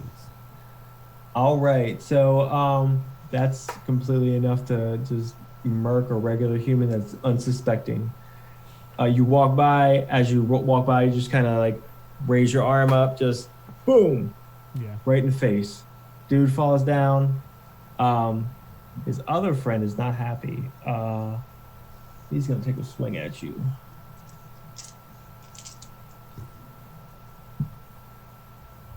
Wow. All right. Well, when you miss, you really miss. So he takes a swing and he flails wildly, just seeing his friend go down. He's kind of in a mixture of shock and, fucking bereavement now. And yeah, he swings wildly, misses, and falls. I will go ahead and shoot him so he's down. But I'm going to aim more for his leg so he can't chase us. All right. All right. Go ahead and give me a dex plus firearms. Nope. All right. You go to shoot him. You miss his leg and hit him in the chest. You kill him. Yeah, good. So- We didn't need that one either. So this guy just comes up, boom, right in the head. And as Astrid runs by, she just means to hit him in the leg, but she's running, so her aim's off and just pops him right in the chest. Congratulations. You just made probably like 6 more orphans. Like, how many kids did each one have? Yeah. Wait, why are you assuming that the moms are dead too? That's true. That's very true. Very true. They were a same-sex couple, and you killed them both. They had 6 kids between the 2 of them. That's fair. Right. Anyway, how far away is the next door? Because I'm continuing on. It's probably like this is this is a pretty big room from when you were in it earlier. It's a pretty good size. All right. Well, I'm just hauling ass to the next. All right. Yep. At the sound of the gunfire, you do see like 3 or 4 more bodies pop up in your exit. They have guns raised. Boom, boom. You're gonna start shooting? Yeah.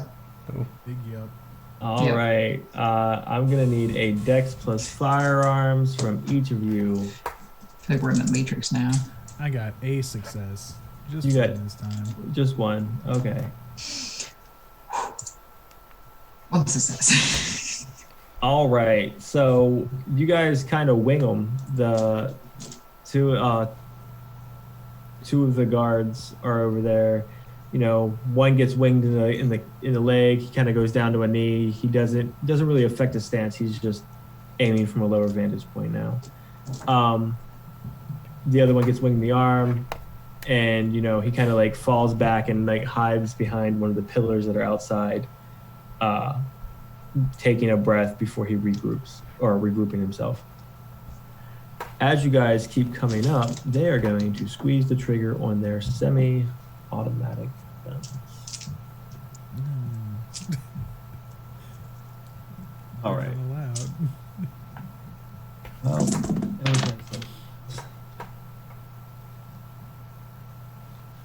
is 9 again.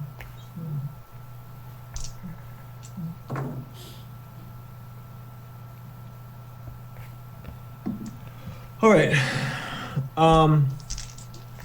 Surprisingly, a hail of gunfire goes off, and you two are running. Just keep running. You both take 1 injured Okay. as bullets graze you or pierce you in different areas. Surprisingly, I didn't get a lot with that many dice. Are you two still trying to run? I mean, is there anything to like take cover behind? Yeah, there's plenty of Or- stuff to run. Okay. Like it's various like things and such, like It's very helpful. like slings and horse saddles and things like that. Like substantial. Yeah. Great. I mean, what do you ever mean? You're in a BDSM mausoleum, pretty much. Oh, like, okay, how close would you say we are to the door? Like, as far as getting through it? Getting through a door. There's the 2 entrances. There's just a big entrance in the front, or there's an entrance to the side. Now, you guys do have 4 momentum. You can spend all 4 momentum and create a twist of fate for something. So for those at home that don't know what momentum does, Momentum is generated when you guys botch a roll, when you fail, or when you get a 1. Now, when this happens, you get momentum. And momentum is just rewards to help progress the storyline. So even if you fail, it's not a complete failure. Like, you can do something, make something of it. gotcha. Okay. So, I feel like now would be a good time for a twist of fate to get us out of here. all right. What would you want that twist of fate to be? I don't. Well, while you guys are figuring that out, we'll switch over to the other team. real quick. So we're coming back to the other team. Well, shit. And who are you exactly? Oh, right. I am the Lady Persephone's attendant in waiting. The lady. Oh. You see, when you were in the underworld, we couldn't have you there for too long. So, to save you the horrific experience of being there, she led you up. I see. Well, I appreciate the kind gift, of which I'm sure you don't want anything in return. So we're just going to leave. It was funny you mentioned that. We do want something in return, though. Yeah. Yeah. Well, I mean, Shit. we can always send you back. I'm sure your Oh. dad would love to have the company. I'm sure, like, family reunions and murder and torture is just grand. What's the thing? What we require in return is a life given for the one stolen. A life? I just Life? gave like 2. A live life, please. They were dead. Well, they are now. Right. Consider them prepaid. No, you bring them to me, and then I take them to Persephone. You see, your father does have this weird effect on her when she's with him. She's the best. The best version of herself. But when she's away, she, has to turn her attentions towards the fields and the flowers and making things bloom, and it's a lot. And I mean, she, that sounds very peaceful. I don't see anything wrong with that. when she misses your father, she turns her attentions and proclivities to something. Absence makes the Darker. heart grow fonder. There's nothing wrong with a little separation every now and again. Miss each other a little bit. Mm, Enjoy life. And then when the next poor bloke comes along, you ask him for a trade. And then everyone can be happy-ish. did we not lead you out of the fog, Ashton? I mean, kindness of your heart sounds like a viable option here. Ah, I see. One so young still has so much hope for the world. I mean, it's a cynical hope, but sure. There is no kindness left in this heart. Mm. Only the urge to obey. All right. Okay. So you want a life. I'm not going to give you anyone here. You want me to go back out into that cesspool you call a sewer and find something and drag it back? You could say no. I mean, I could say no, but then I'm going to go back to Torture Central. Oh, well, I mean, maybe eventually. Oh, I'll go to Purgatory. That sounds better. I mean, purgatory is here. Yeah, that makes me feel fantastic. Well, I'm glad to bring feelings of good tidings, but Your sense of sarcasm needs to be tuned. Ooh. Who do you want? she'll eye up the Adrian and Marina at your feet. Those are off limits. Sorry, can't happen. Keep looking. Oh, you hush, little Celt. I will be dealing with you in time. Are you Would sure? you say a life for a life? I'm gonna raise my gun just a little bit. Take your best shot. Jesus. No, she will say, take your best shot. Yeah, I'm not gonna do it. The arm's coming down. Ah, see. Filled with nothing but hot air, just like your father. Mm. See, now insults just aren't. That's just unnecessary. Trying to have Is it though? We're just trying to have a nice negotiation type of conversation. Let's A see if we can get this negotiation. over with. Right. I'll give you 3 days. You bring me one person down here, and we will exchange them. If not brought back in 3 days, we will visit your house. And if you are not there, we'll take everyone that you love, Ashton. Everyone. The lady's Persephone's proclivities do not run short these days, and she is very bored.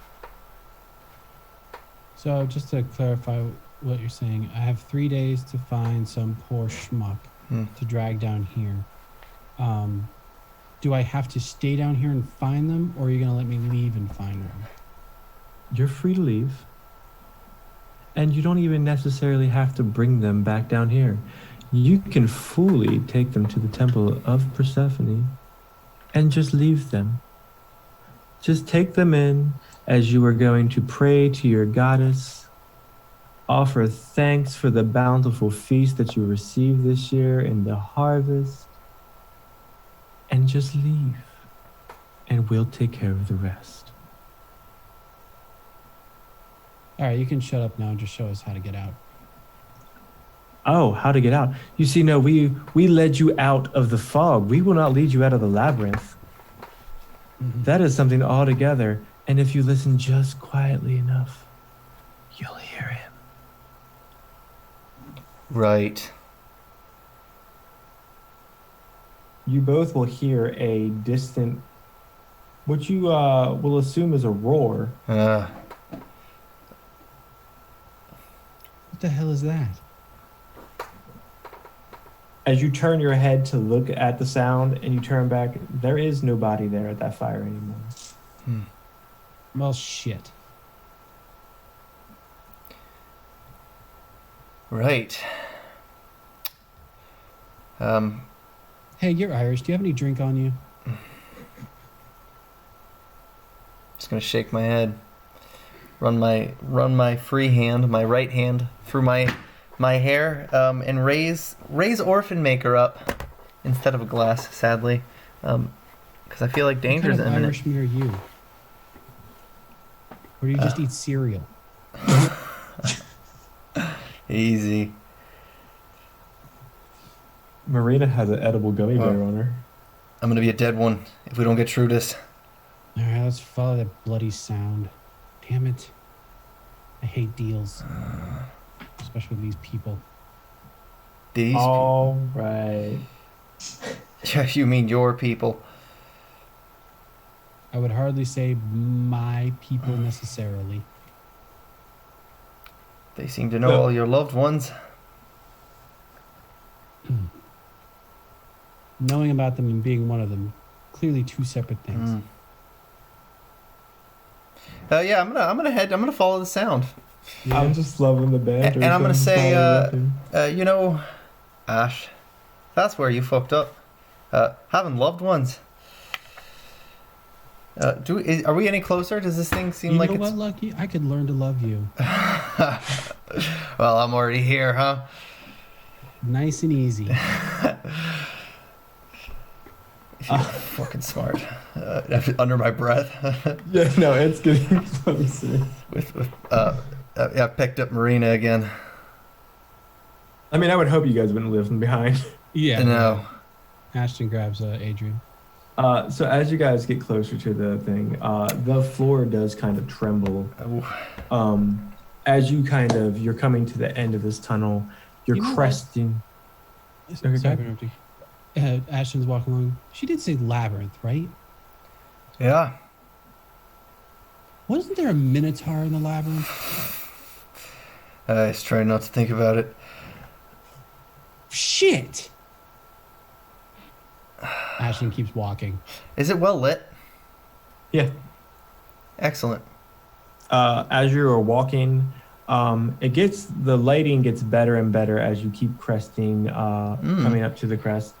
But you Right. peer down at your only escape. There is a ladder Ooh. down the sheer drop, and down at the bottom of this pit, in between you and the other ladder, which leads up to your freedom, is a nasty, huge, angry minotaur.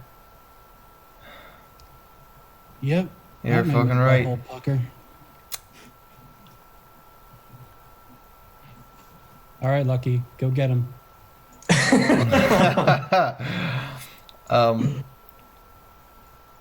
I guess I have to engage this thing. Are you just gonna run down and punch it? Blanket and say. I'm gonna punch it forward, with forward. with a bullet from my gun. All right, go ahead and shoot it. Give me a Dex plus firearms, please. Yep. I know the kind. Dex.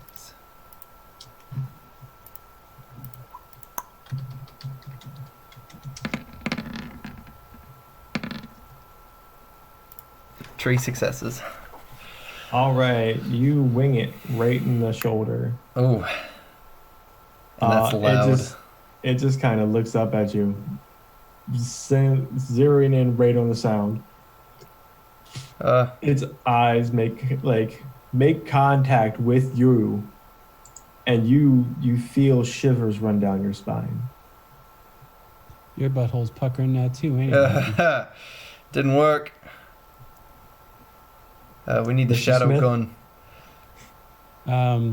So Ashton will again reach into his jacket, having that gun just sort of appear as his hand is coming out.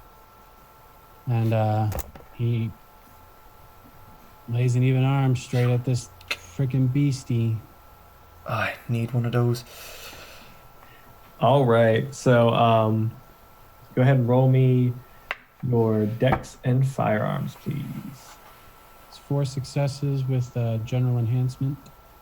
All right. Oh, I'm not sure how crits work in this. You can buy criticals with your extra successes through the fight. Okay. So pretty much what you do is you buy off the challenge of hitting them. I do have, Reaper has brutal, so it's a -1 on the requirement, I think. Right. And then, yeah.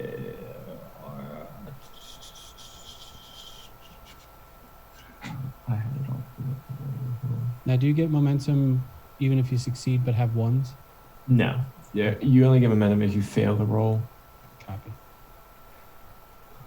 All right. Yeah, so you hit him. You hit him almost in the exact same place that Liam had hit him earlier, and there's that hole that you put in the other guy. Mm-hmm. Like you kind of see it, like through and through his arm, and it just kind of looks up at you. And as he does, like you notice, like as his head fully cocks up to you, there's like legs hanging out of his mouth. He reaches up with his other arm and he kind of pulls it off. He just kind of stuffs the legs in that new hole you just put in him, and he just kind of dangle there for now. And he lets it. Ashton just sort of cocks his head looking at it. Hey, Lucky. Yeah? Run. Run. Yeah. Yep. I will run.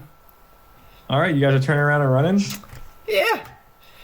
All right. It is now chasing you. And while that's going on, we're going to scream wipe to the other people with Grecko with a mouthful of pizza. You got it. So you guys left off and you were in quite literally a Matrix-style shootout with a few guards. You were going to utilize the momentum to get Twist of Fate. Mm-hmm. Twist of Fate can be anything, as to where something popping up that wasn't previously there. Nothing scene breaking that, like, you know, you can't, unfortunately you can't like pop up a new door or anything like that. But like you could literally, whatever your strangest wiles could work up. I mean, I feel like the easiest solution is just run and shoot the crap out of everyone and get through the door. Yeah, pretty much. Oh. All right.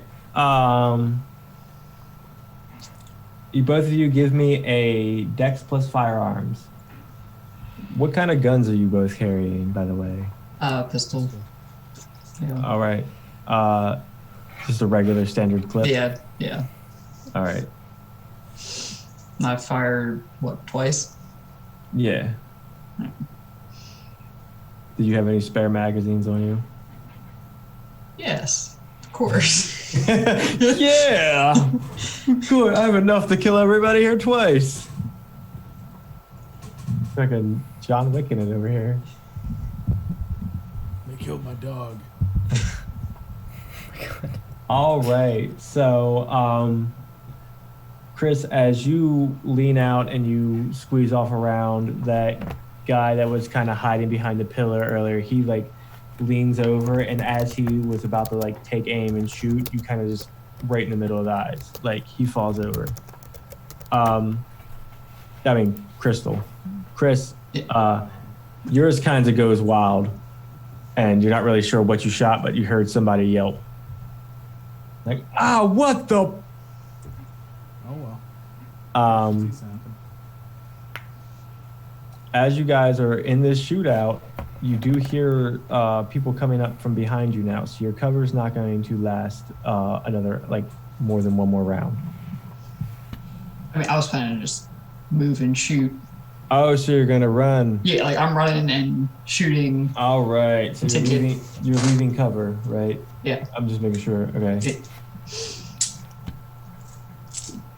So, first one. Go on without me. One. You were lucky as hell. No, that's me. Third one. Oof, not that lucky. All right. Are you running too, Grecko? Yeah. All right. First one. Interwoven running montages. like Scooby Doo. Yeah, Scooby-Doo style. At one point, I was chasing the Minotaur, and it took us a second to realize. It's like, this is backwards.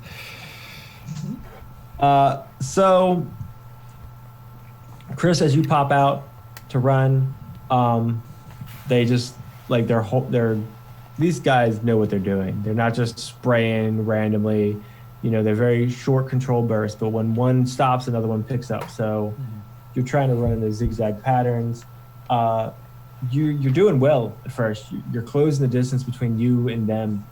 And then all of a sudden, you take one in the leg. You go down. Chris, same with you, except you're running.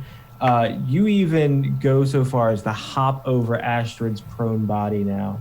And you're going, and as you're hopping over, like, you know, you got your gun out and you're like firing back, and you take one in the shoulder, and you kind of like, it throws you off kilter. You hit the ground, but in a slide. You guys, it's your turn. What are you doing? So am I maimed now? No, Injured? you're injured. Another injured? Yeah. So, yeah. How does this work? How does damage work? Damage. So on your character sheet, you have various health levels. So you have 2 bruised, 2 injured, and then maimed. As long as you're not maimed, you're still up.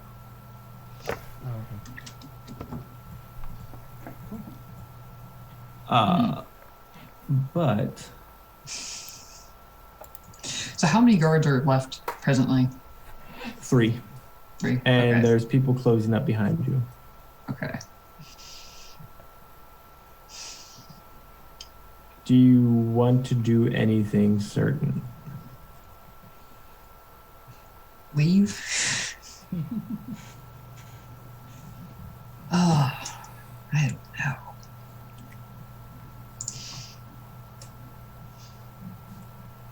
I'm gonna just keep going. So you're gonna get up and keep going. Yeah, fuck it. I'm ball. All right. Yeah, I mean, we're already committed. Literally anything you guys want, you could use for this twist of fate. Like anything. How about They all die. You said anything. they all have aneurysms? Don't. What's it called? Twist the bullet from the Oh my god. From Wanted. all of them. Yeah. All right. Fucking Angelina Jolie over here. Great. Now I I'm gonna love pay that. money. But what if there is some sort of crazy suspension things? Body And- suspension. Yeah, and you know, wires snap and things fall over and people get crushed and I'll give it to you. So above you, when you guys fell prone, you realize that there is now this weird, like, interconnected thing of wires that kind of are holding different pillars up to support body suspension. If you hit these wires in the correct, like, if you can damage them with a firearms roll, then you may be able to take out the guards. I'll take it. Firearms and dex, yes. Ooh. All right. Chris, do you want to describe how you go about this shot? Bah. That's No, I wanted Wow. it. I do the wanted thing. Fwah. all right. He twists the bullet. So as Dirk gets up, he's running, and he just, as he's kind of leaned over still, he turns, and as he's turning, he just kind of wings his arm around, pulling the trigger, and you just Scream Angelina. You know, we were doing so well. it would be someone named Dirk Diggler that would twist a bullet. But this bullet goes up, and you just see it hit 1, 2, 3 posts, and then Astrid sits there, squeezes off of the trigger, and pops out the last one. And this whole just what's the word? Structure of different poles and things just come crashing down. And it's not like huge beams or anything. It's like little poles and everything that are above them. And so one like comes down and impales one guard to the shoulder. Another one comes down and impales one through the right through the mid chest. Or like Final Destination. Right. So he just like slowly sinks back down onto the ground. And I want to do something cool too. One just like, as the guy's like kind of screaming, pulling the trigger, one just swings down and hits him right to the base of the neck and like out through his mouth. And so you guys have massacred another 4 people. But you didn't do it in time. The Mistress of Flesh is right behind you now. Right behind us? Right Or behind you. Can smell your hair. Whoa.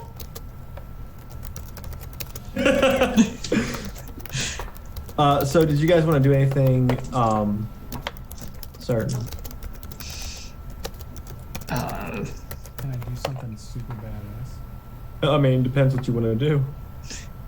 So I'm ahead of Astrid, right? Yes. So I want to. Let's see, how many shots did I take? I took 3 shots, right? Yeah.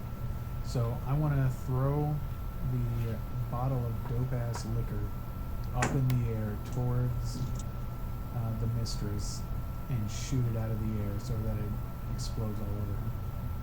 All right. Because I'm assuming it's like kind of a line of sight thing. Like I wouldn't be able to shoot through Astrid. All right. I mean, am I still like on the ground, prone from when I got shot in the leg? Yeah. You were when Dirk did his bend the bullet thing and shot 3 brackets off. You just kind of popped the remaining one off to let this. But yeah, go ahead and give me a Dex plus firearms. I will let you know the difficulty of this roll is pretty high. Oh no. Good. Should be. Oh. You should have. What you got? That's All that's right. 0 successes with 2 1s, by the way. I didn't need to snitch on the 2 1s thing, but I did. All right.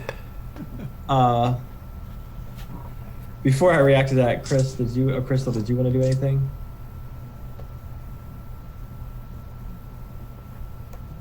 Let me see. I need the warrior feet. What is the warrior feet? Is that even in this game? Sir, this is a Wendy's. Let me think. How close behind me is she? So she is like directly behind me. Yeah.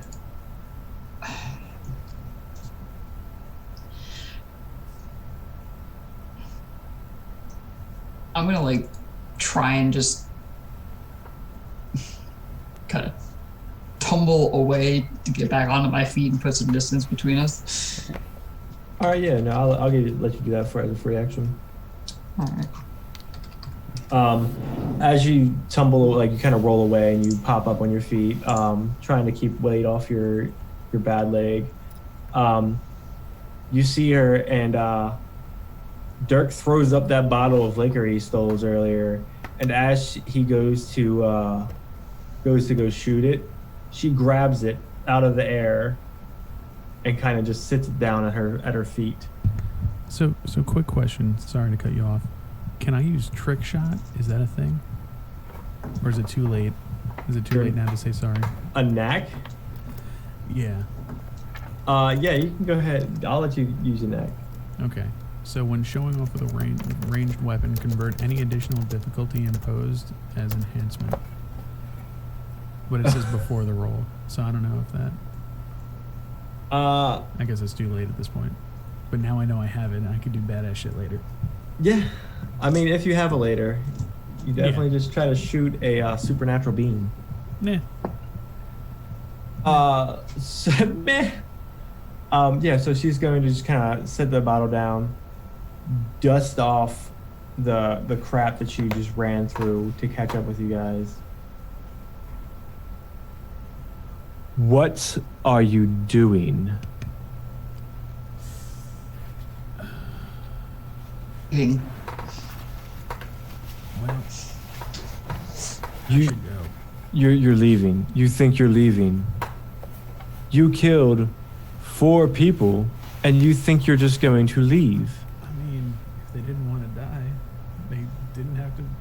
I'm sorry, 6 people. 2 of who did not do anything. You I come. got nothing. I got nothing. You come into my house, You brought me here. disrespect my rules, rifle through my things, Astrid, and you think that I will just let you go free? Think again. Just because your father was in this house protecting you for the little bit he was here does not mean that my benevolent streak will stretch so far. See, there was your dad. I'm gonna keep slowly backing towards the door. All right. Yeah. So you're slowly backing away. Yeah. Are you doing anything, Dirk? Oh, I'm doing the same. Yeah, this entire time I'm like, well, All right. time to hit the old dusty trail. Yeah. So about that. Yeah. So you guys keep backing away. You're not trying to say anything. You're just trying to run. I was happy to stay here. Father suggested I leave. I'm leaving. Oh, Ogma just suggested that you leave, so you decided to leave. Not the one who decided to grant your friends mercy to fix their ailments, all in exchange for your company for one night. You see your father, who has been estranged for, I don't know, how old are you? 40, 50, woman? I don't know. You see him after so long, and now all of a sudden you just, oh, Daddy speaks, I must listen. I know that's what I said. You hush your mouth. Yep. Yeah, you got it. So, Astrid, I ask you a question. Why? You were in the slaves' quarters. Why didn't you set them free? You were so keen on setting the other slaves free. Go ahead, tell me. I wish to know. Well, to be perfectly honest, the ones here seem like they wouldn't leave if I opened the door. Probably not. Maybe some would. But you didn't give them the choice. So who are you to play God? On one moment you're benevolent, on the other one you're malevolent. You literally killed people for just standing there, and then you doomed the other ones to stay in slavery forever. Maybe today was a good day. I didn't abuse them. I let them out, I let them walk, I let them play with some toys. Maybe other days I get angry. I take a limb here, I take a limb there. You see what I can do. I can give it back. Who are you in your puny existence to play with divine powers such as mine? At this, the body starts to grow. Those tails that you saw earlier unfurl, but then instead of just 9, there's more. You lose count after 12 or 13. They wrap around her limbs like armor as she continues to grow. Her voice, it reaches a depth that hits you through the soul. And the house begins to shake and rattle as doors fall. Tell me, Astrid, Dirk, who are you to play gods? I didn't sign up for this.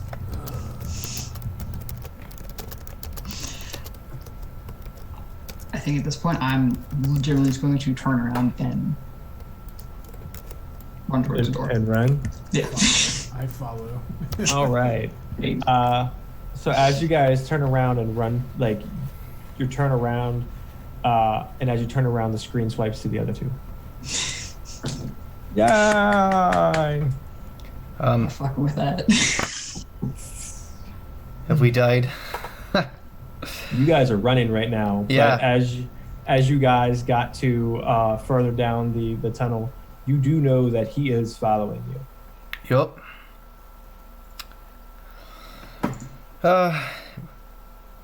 Right. Ash, you have a plan? Not run. I just run. Right. You run. Hide. No? Right. Is there anywhere to hide nearby? I imagine it's kind of a maze in here. A bit of a labyrinth. So as you guys are running, the only place that you would really know that there is to like hide is when you come down, there was that split. So you guys went left, you could turn and go to the other tunnel. Otherwise, you're just gonna head back to where you were. All right, sounds good. Let's do it. All right. As you are gaining, like, you feel like you're getting close, like, further away because it got quieter. Like, you didn't Actually, hear... doesn't make me feel good at all. You didn't hear the footsteps or the hoof prints or whatever the hell it has Right. crashing behind you. As you guys are turning this corner, like, out of nowhere, through the top of the ceiling, this thing just crashes down and just reaches for you. Both of you give me a athletic check. Right. You can use momentum if you would like. How much do we have? Athletics Dex? 4. 4. I'm gonna use one. All right.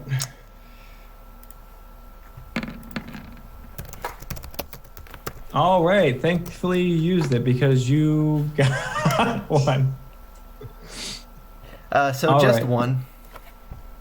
That's literally all you needed. If you got none, then you would have got snatched. But so as this thing crashes down from the ceiling and reaches out for both of you, you both just kind of narrowly avoid it, feeling the air pass on the back of your neck and mid of your torso as you're just barely outside of it.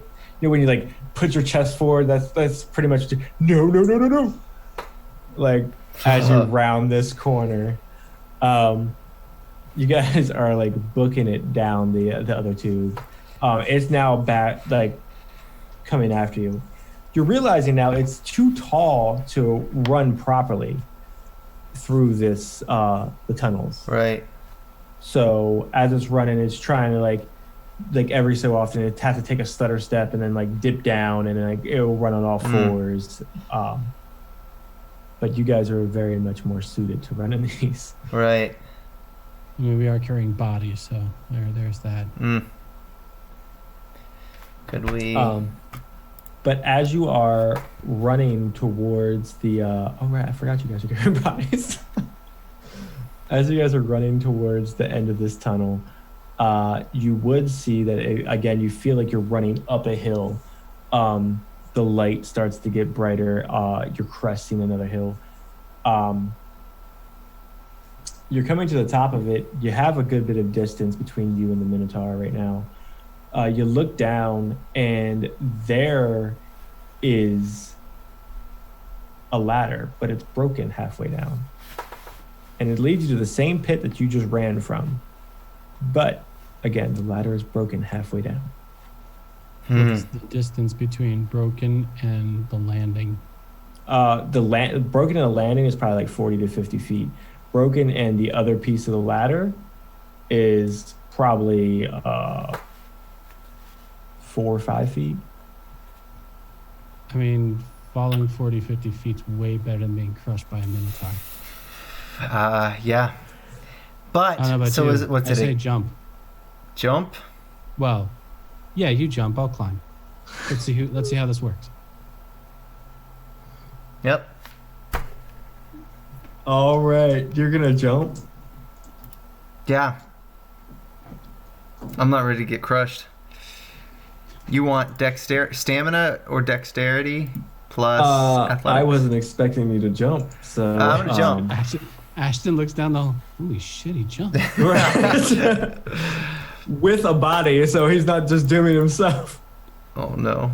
Yeah, I'm gonna use the rest of that momentum.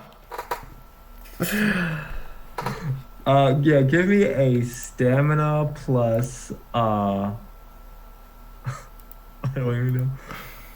Give me a athletics, I guess. Maybe. Stamina athletics. We have 3 momentum left. Yeah. I need to use all of it. I'm sorry, guys. Go for it. 3 successes. All right. With 3 successes, as you fall, you manage not to kill. You got Marina? Yeah. Yeah. So you managed not to kill Marina. Hmm. But you do break your leg as you fall. Oh, You're gonna take the injured 1 trait. that's fine. You're now finding it hard to hold her at all, though. Hmm.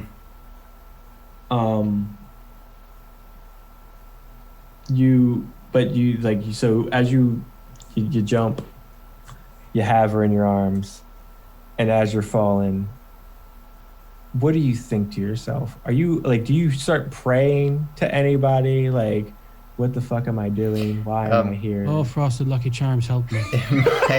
You son of a bitch. I think in my moment of need, as instead of calling to the aid of some supernatural entity, I'm going to look within for the strength, because I do tend to calculate risk, and I knew that there was a risk present here. I just wasn't ready to be mutilated by a Minotaur. And on the way down, I know from my training that one of us is going to be breaking a lot of bones, so I might as well land in a way that doesn't kill this person who's incapacitated. But I think I will dread the few seconds that's me falling, knowing that I'm about to break my fucking leg. But no deity, no higher calling. I answer to nobody, and if I die, I die. All right. So as you fall, you Crack. You crack. Oh. You try to roll with it. You throw Marina's body across the thing. She lands in a pile of bones and half-eaten flesh. Well, yeah, you're fucking welcome. You try to pop up, but you can't really stand all that well. Yep. Mr. Smith, your turn. You have Adrian, who is by far the larger of the two. That's fair. Ashton is literally there for the entire fall, just amazed that this Irish son of a bitch decided to jump. And he lived. and survived. I almost want to repeat it, but I'm smarter, so I don't. Ashton is actually going to attempt to climb down and navigate the 4 to 5 foot gap in the ladder. Okay. Give me a Dex plus athletics when you get there.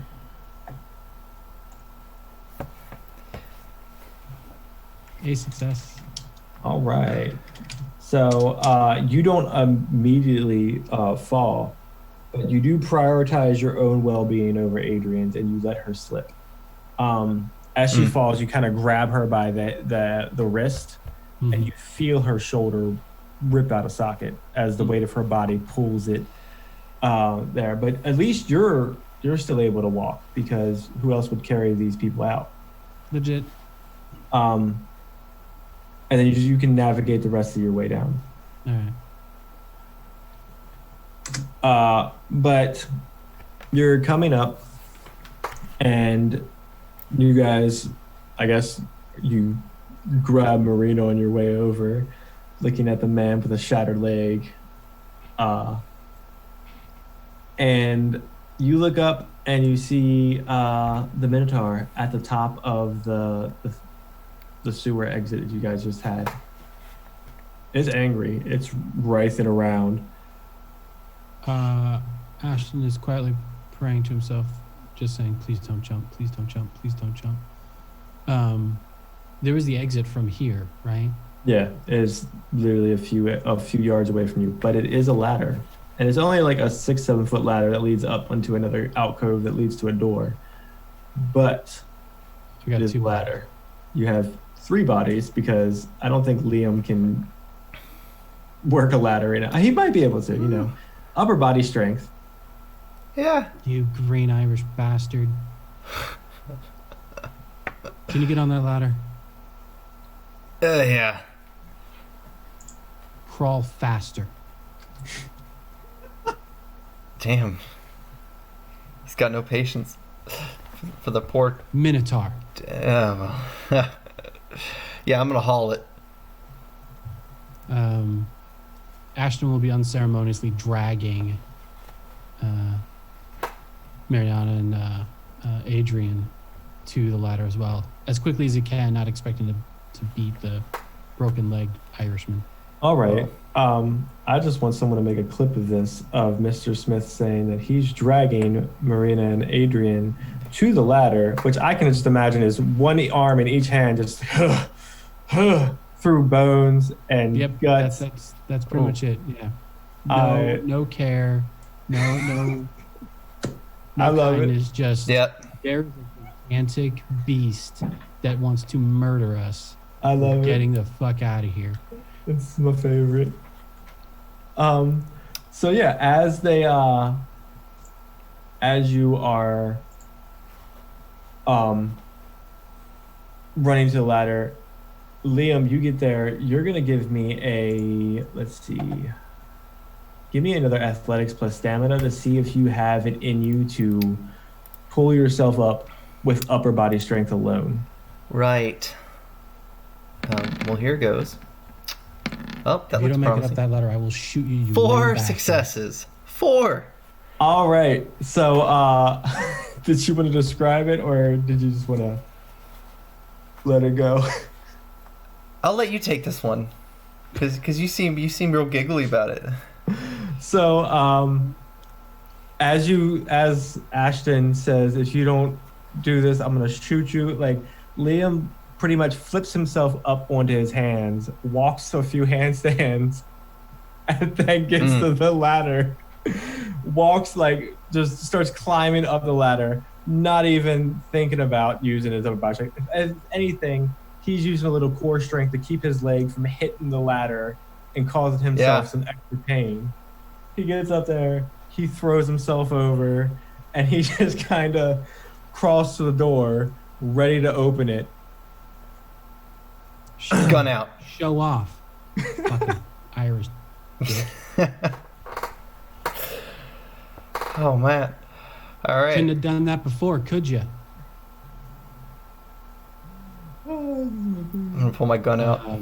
Ashton will attempt to hand or somehow fireman's pass these bodies up. All right. So let's see. I'll give it. It's gonna be a combined roll.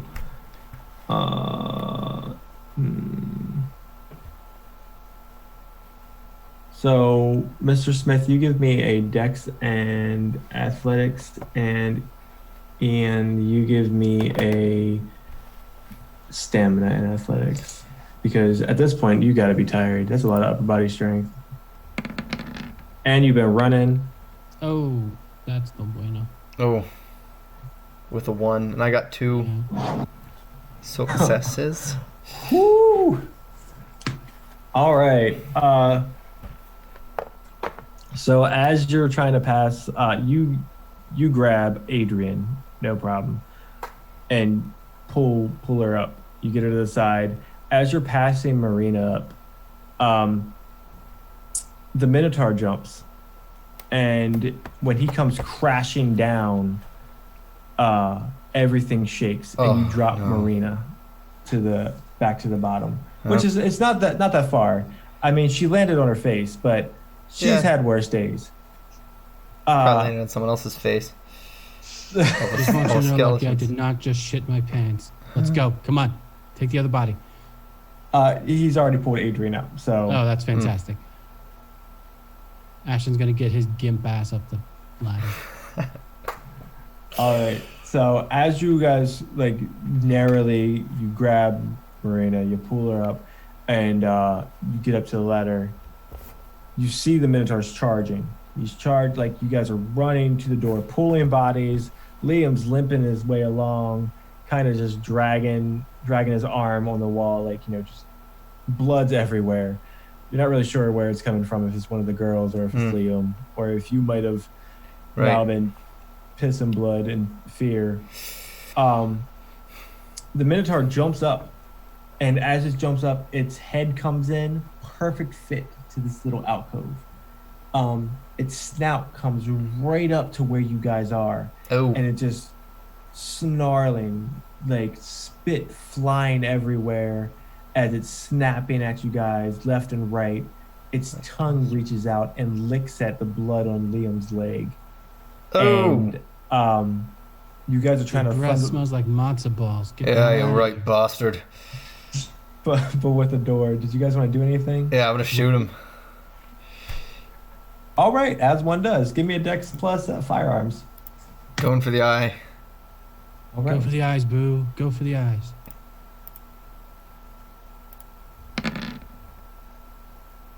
The first one. It's an accident. That be 3 successes. All right. So with 3 successes, with being this close, you kind of aim your gun right at the little pink flesh of its eye, and you pull the trigger, and you're not sure if it's from the bullet that entered or the force or something that popped behind it, but the eyeball ruptures out towards you, just hanging out of its eye now. Oh, can I kick him back from where he came from? I mean, it's a pretty big target. You could try. How about Ash? What do you got? Ash, seeing the eye actually pop, will just stab it with the dagger. Ooh, sight. Oh, I forgot about this. So his hand just sort of comes up into the air as scythe forms around the fingers, and he just jabs down. All right. So scythe does have reach, so he can be within 2 meters. Oh, awesome! So you ain't got to move. Yeah. So if he's too far away, the effect that happens is as he slashes across, the image of an actual scythe just sort of transparently or sort of wispily slashes against his target. All right. So give me a close combat plus might. We'll go with.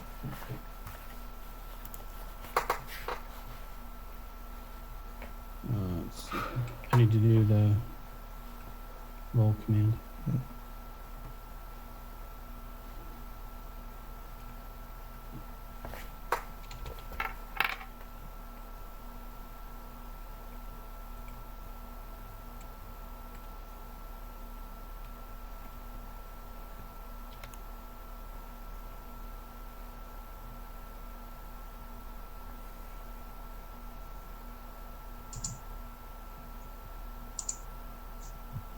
All right. That has a 2 general enhancement and aggravated. All right. So, yeah, as you come down with your with Scythe, you sever the eye fully from the optic nerve, and it kind of screams in agony and falls backwards, falling, like leaving this eye with you guys. Yeah, so now you have a Minotaur eye, so Oh, congrats for that. Sure, Ash will take it. Why the hell not? right. What's the plan? Get out. Uh, And then I gotta find some poor schmuck to throw into a Persephone church. I don't know. might as well be me. I'm just trying to get up despite my bum leg. Gimpy, you got a new nickname. Congratulations. That makes 3 now. As you guys walk through the door, it's a simple, like, you walk through the door, you see the manhole cover that will let you up. It's not too far away from the Mistress of Flesh's house, manor. As you guys walk to the top, you do realize the sun is starting to rise. And weirdly enough, the manor is starting to go kind of transparent. But there is something that's happening inside. Lots of shooting, lots of gunfire, screaming, guttural screaming. You're not really sure what's happening, but you know one of your friends was left in there. Yeah. Liam. Mr. Smith doesn't really know Astrid yet. Right. But Liam, you know one of your friends are in there. Yep. One of the friends that you actually like probably most out of this group. Somebody nearby with a cane or a walking stick or a crutch or something. I mean, yeah, there's a stick somewhere around. What is that god awful noise? Picking it up. I have a friend. We need to go. Go? You can barely walk. Yep. All right. He points to wherever the noise is going. Whatever you need is there. Just gonna nod. I'm not even paying that much attention. All right, Gimpy, you stay here, watch these two. I will go figure out what's going on. Just say yes and move on. Right. All right. So you're staying with the bodies? Yeah, awkwardly unsheathing my pistol with my right hand because my left hand is supporting a cane. I'm staying on my feet. All right. Watching the place. All right, yeah, no, that works. So as we'll screen wipe to the other ones real quick. Actually, give me a second. I had something for this. Sorry.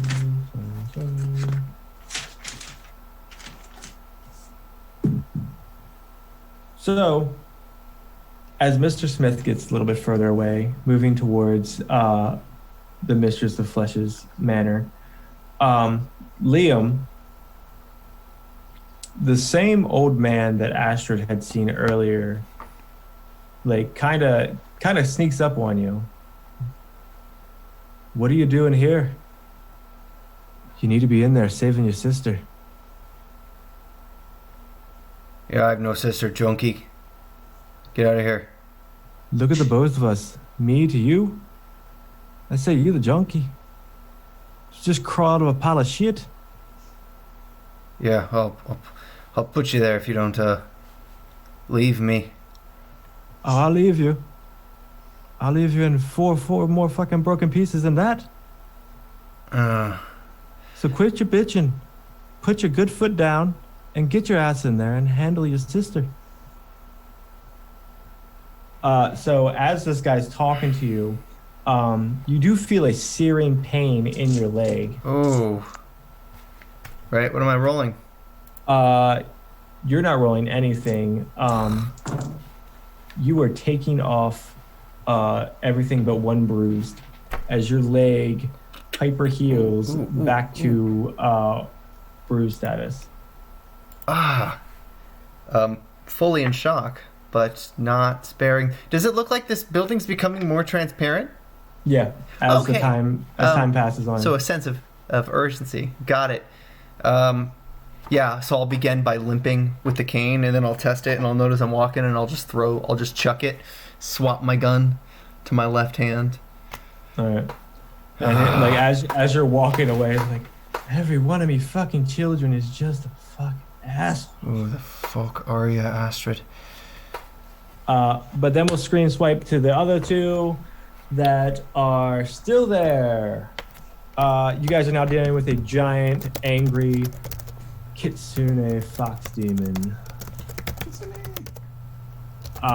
So what are you doing? The fuck out. All right, as you guys turned around to run out, as you get out the door, it feels like you get hit in the stomach, as almost as if you're like being pushed back. As you kind of double over, you look up and she's in front of you now. So do we actually leave the building, or? I mean, you're still on the property, but you were briefly out of the building. Okay, but we're back in.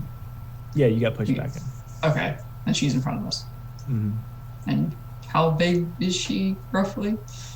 8.5, 9 feet. Okay. So she big.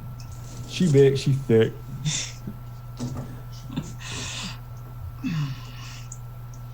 You think to murder my people and that I will just let you leave on your own volition? You children, every generation just get more and more cocky. I should have ended you all with your parents.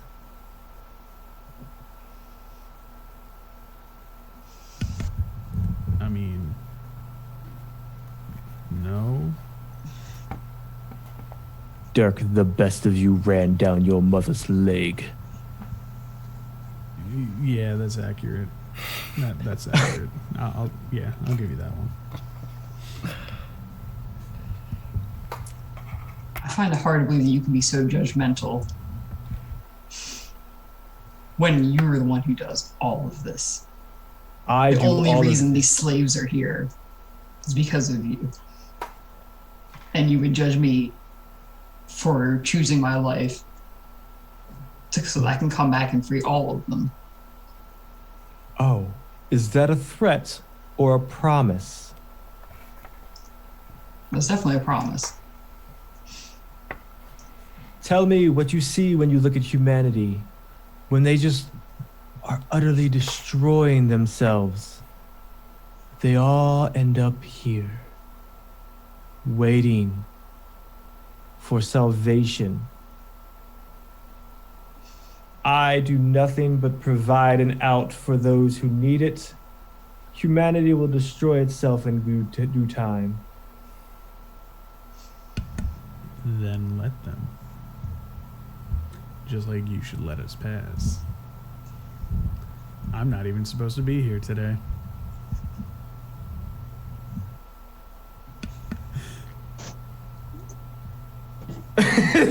don't give me that look.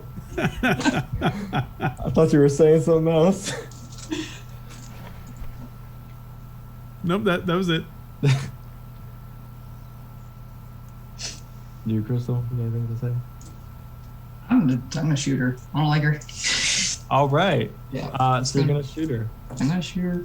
At that point, you guys, Liam and Mr. Smith, you roll up and you see Astrid and an unknown gentleman kind of staring down. Liam would know her as the Mistress of Flesh, but this 9.5-foot tall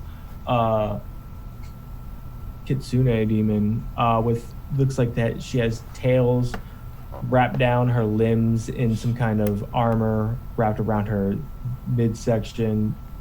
She looks pretty fierce. You know, in a normal situation, Lucky, I would ask you who I would shoot, but I'm pretty sure I got a good idea.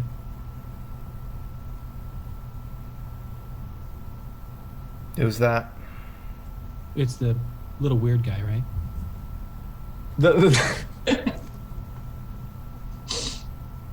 I'm just kidding. Of course, it's the fucking woman with the 9 goddamn tails. Mm. So everybody's opening up fire on the demon, right?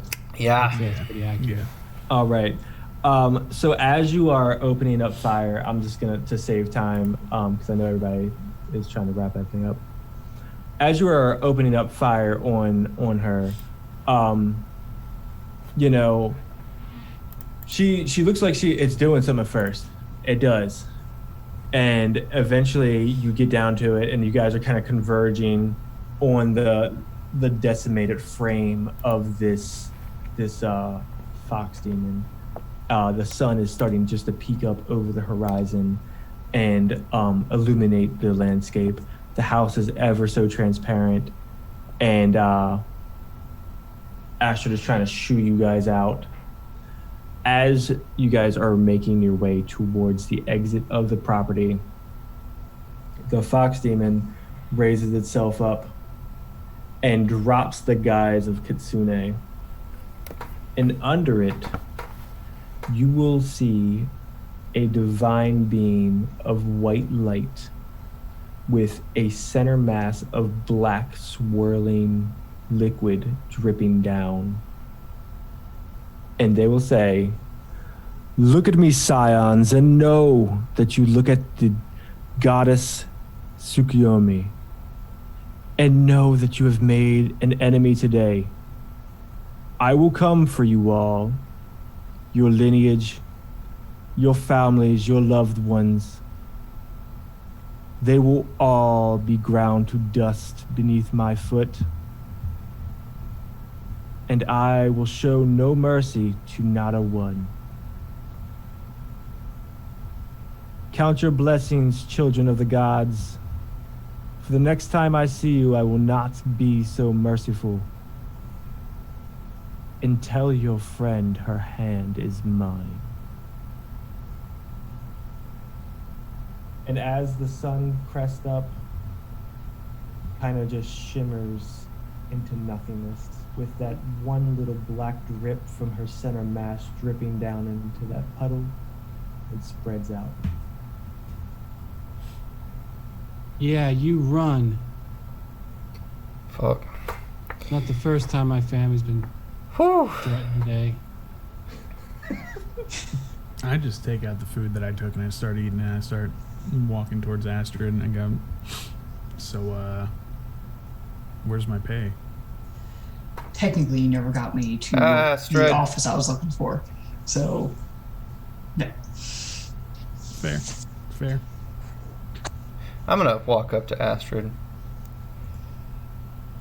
I sort of cock my head and glare like I always do and say, "Who the fuck are you?"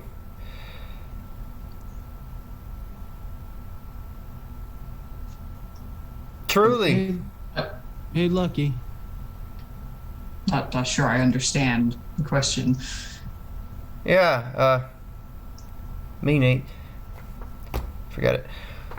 I'm gonna go just inspect this what's left of this apparition, this Hey, spectacle. Lucky. Yeah. What'd you do with the other two? They're out. You left them there, didn't you?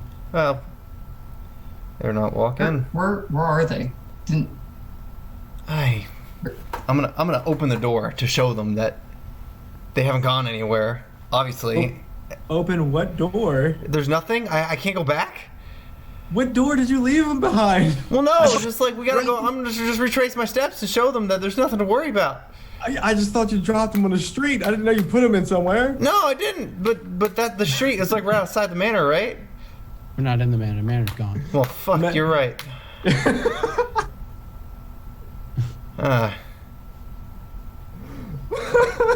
You done lost 2 pieces. There. More of your friends than mine. Oh. Alright, it's fine. It's fine. They're laying out in the street, probably a few yards away. Yeah. That the guy that talked to both you and Astrid, or that was talking to you while your leg like hyper snapped back Right. together, he's walking away. Like he no cares in the world. But the rest of the party. What's everybody else doing? I'm gonna run to catch up to apparently my dad. Mm-hmm.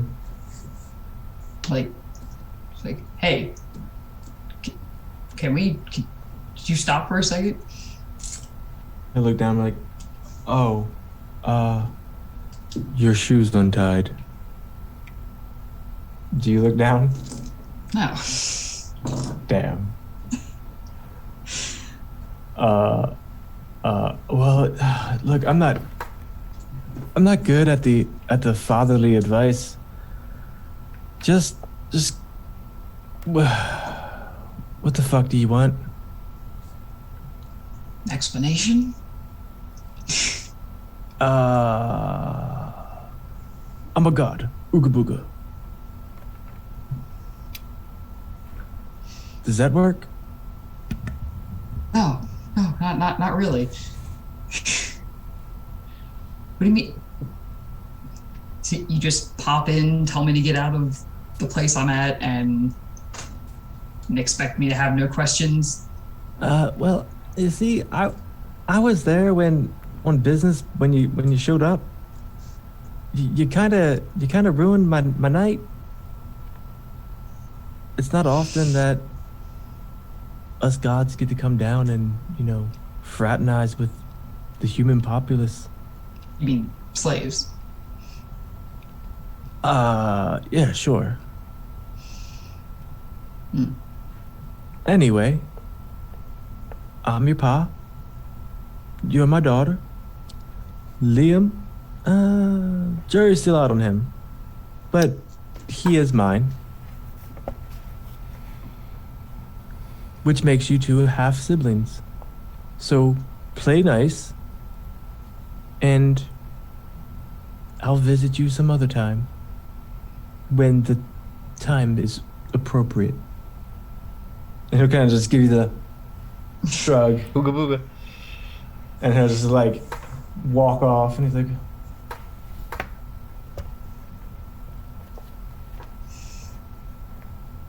All right. as he turns around, he's like, if you check your pockets, go to the temple first. That drawing will mean something more then. And then he just kind of is gone.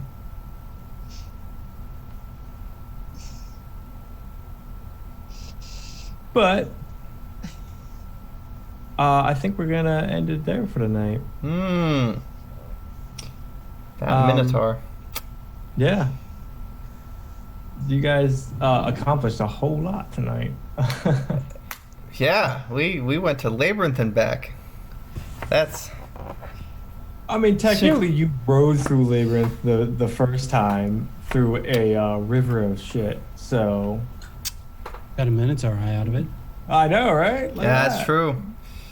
I mean, technically, everybody in the party kind of went through their own labyrinth, right? Oh man, And our own river is shit. is this the like the real labyrinth is inside you?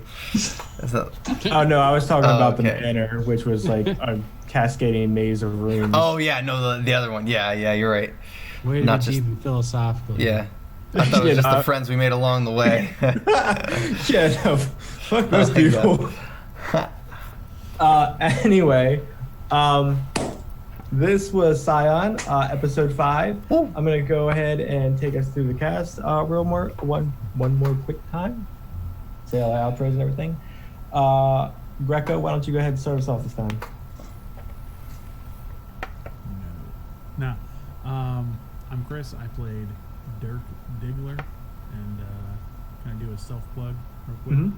Go for it. You can find me at Hefty the Gamer on Twitch and Facebook and all those things. And yeah, thanks for. I appreciate you guys having me on. It was a lot of fun, and hopefully I'll be back soon. Definitely. Ian? I'm Ian. You can catch me doing this, but as the GM, Sundays for our Pathfinder campaign. It's I think it's episode 20 this Sunday, which a lot. is super exciting because I think we're about a third of the way done. Things are really heating up. So if you want to see what's cooking, check out this channel on Sunday. It starts at the same time. Yep. And Crystal? I played Astrid and did a lot of running and shooting. Met my dad, and I'll disappear next weekend. I'll come back week after. Just gotta do some soul searching. Yeah. And last but certainly not least, Mr. Smith. Hello, I'm Mr. Smith. I'm going to do the penny for a tail spiel by saying, please look over at the lower right-hand corner and click on that like. Maybe even subscribe. At the very least, click on the bell so you know when we're doing our thing. You can also find me at IamMrSmith.com if you're interested in cybersecurity, psychology, gaming, scotch, you name it. I talk about it. And you'll also see me here on Sundays. All right. And I, again, am Daniel. I was a storyteller for the night. I do hope that you guys had a great time watching us as much as we had playing. I'm here every Friday, every Sunday, every other Monday for Star Wars on Alex's game. So come check us out. And like Mr. Smith said, give us a like or subscribe. But yeah, that's pretty much it. We will see you guys later.